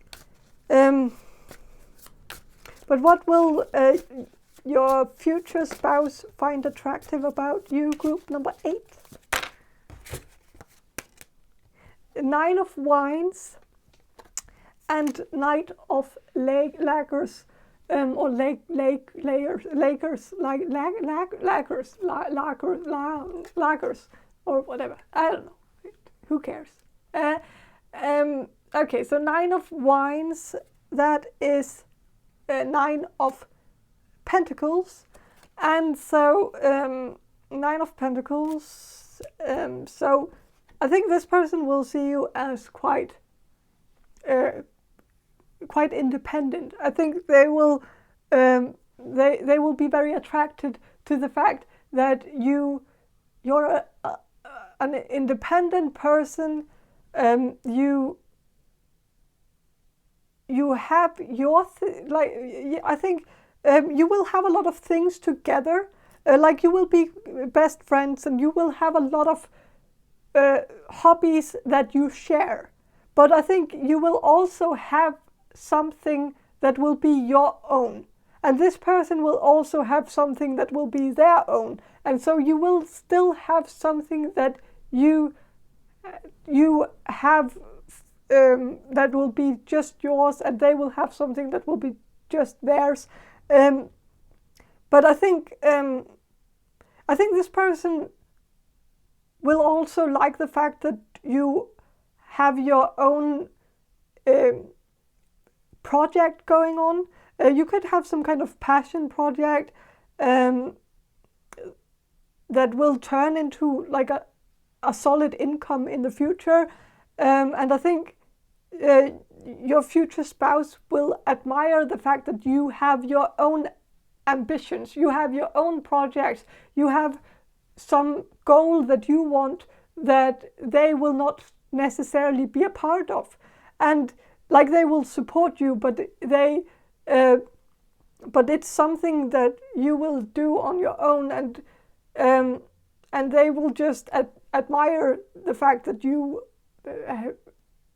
are self-reliant in some way, that you don't need them, that will also make them know that you're not codependent. Like you don't, like, it's a good type of relationship where no one is dependent on the other. Like no one is in the relationship because they have to. They are in the relationship because they want to. And so I think the fact that the finances will not be like the thing that keeps you in the relationship is going to be a good sign to this person that you want them for them and not because of their money or not because of what they can provide to you. And so this person, like, this is a very nice person. Your future spouse is going to be a very nice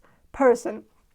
And I think this person has been burned before by maybe one other relationship, like an ex-girlfriend or boyfriend from the past who might have taken advantage of this person's kindness. And so this person is very, very much on the lookout for any red flags in when they start a relationship. And so they will find it very attractive if you're self-reliant, if you're independent, because then they know that you won't take advantage of them in the same way as their ex-partner did. And so it's kind of this, they are attracted to it because they want to, because they are sparing themselves from I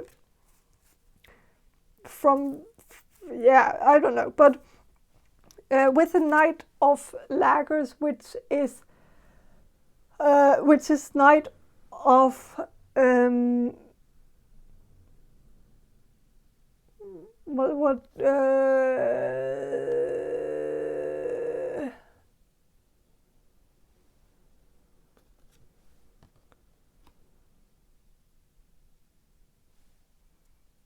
Knight of Daggers could potentially be, maybe Nine of Wands is actually Nine of Cups. This is the most confusing deck I have. I always get these confused. Nine of Cups. This is probably Nine of Cups. But the thing about Nine of Cups and the Nine of Pentacles, it's kind of the same card. Like, I know I shouldn't say that because I know people won't agree with me, but it kind of is. So it's still about self-reliance. It's still about independence. There might just be one other aspect of it, and that's probably the hoarder aspect that the nine of cups have, that the nine of pentacles don't have. And so I think this person will be kind of attracted to the fact that you're maybe a bit of a hoarder, maybe you're a collector, and this person might be a collector too, and so they kind of find that intriguing because it's something they like to do. So you might have a collection of something, and I think this person will find that attractive.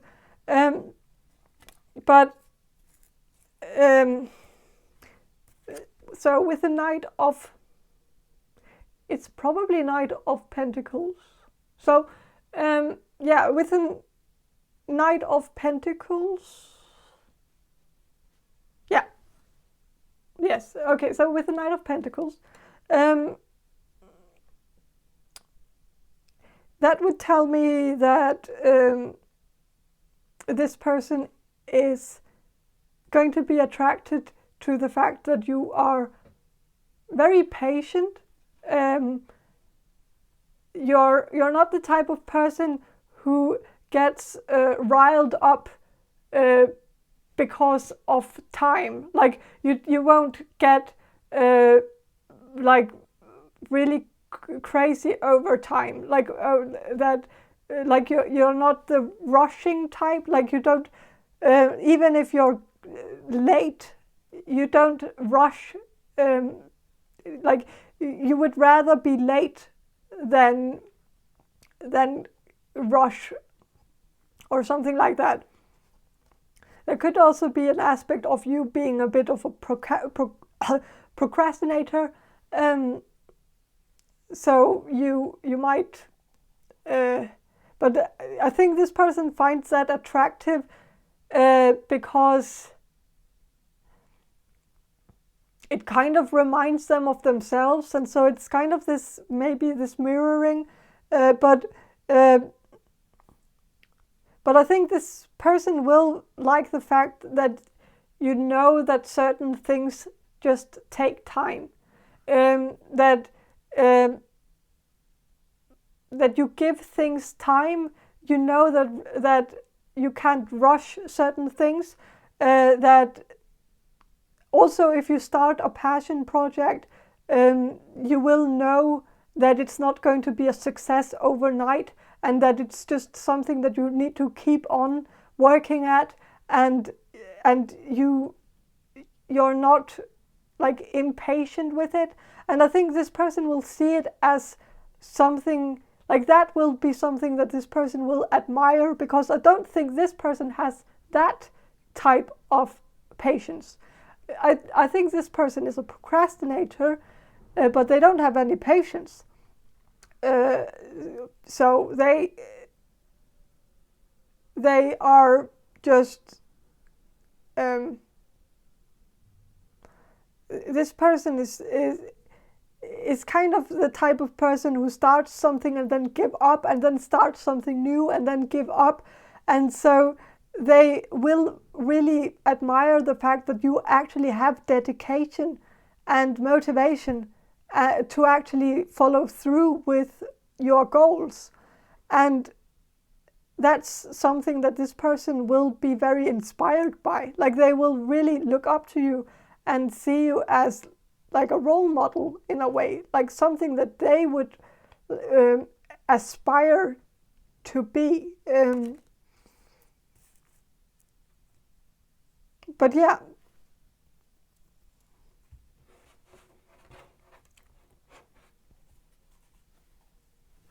Also, I think you give people time. You give people your time. You don't rush people. You like, if people are telling you a story, even if it's a very long story, you never rush them. You never make them feel as if they need to finish it very quickly. Like, you give people time. You're patient with people. You listen to people. You're a good listener. you don't disrupt people in the middle of a story. You actually listen the whole way through, and that's something that this person, I don't think this person is very good at that, because I think this person has like ADHD or ADD, and so they don't have the patience when it comes to listening to stories. Like, they will try to rush you through a story. Like, if you tell this person a long story, they will maybe try to rush you, and so they won't have that same patience towards you or to any other people. So it's this thing where they find it attractive because it's something that they lack. And so it's, again, the thing I talked about before about opposites attract, and so they will be attracted to the fact that you are so different, that you actually have patience for people. You listen to people's stories. You don't rush people. You don't and that's like something this person admires, because it's something they wish they had. They wish they had that patience. They just don't.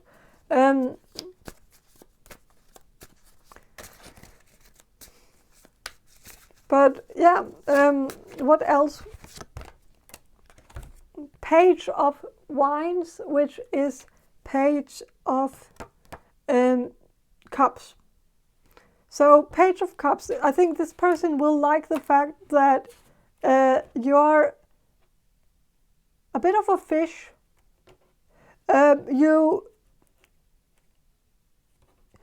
good at swimming with the stream, in the way that, like, not that you're mainstream or anything like that, but you're good at interacting with other people. You're good at adjusting to environments. You're good at being social. I think this person will like, your future spouse will see you as a very social person, and maybe you don't see yourself as that at all. Maybe you don't see yourself as a social butterfly, but this person will, and that's maybe because this person is not that good at social interactions, and so it's all relative, I guess. But in comparison to them, you will seem as a social butterfly, and so they will be very attracted to the fact that you actually have social skills that this person might not have.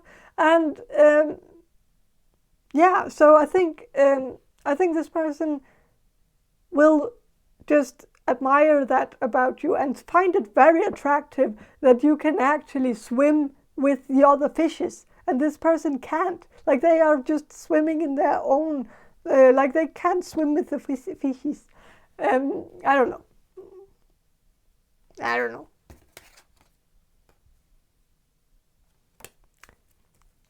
Also, this card here says pages, and it says dry white wine, and so that kind of makes me also think that one of the things that this person finds attractive about you is that you have like a bit of a dry humor, and so I think this person will kind of dig that about you, that you have dry humor in some way. I don't know, but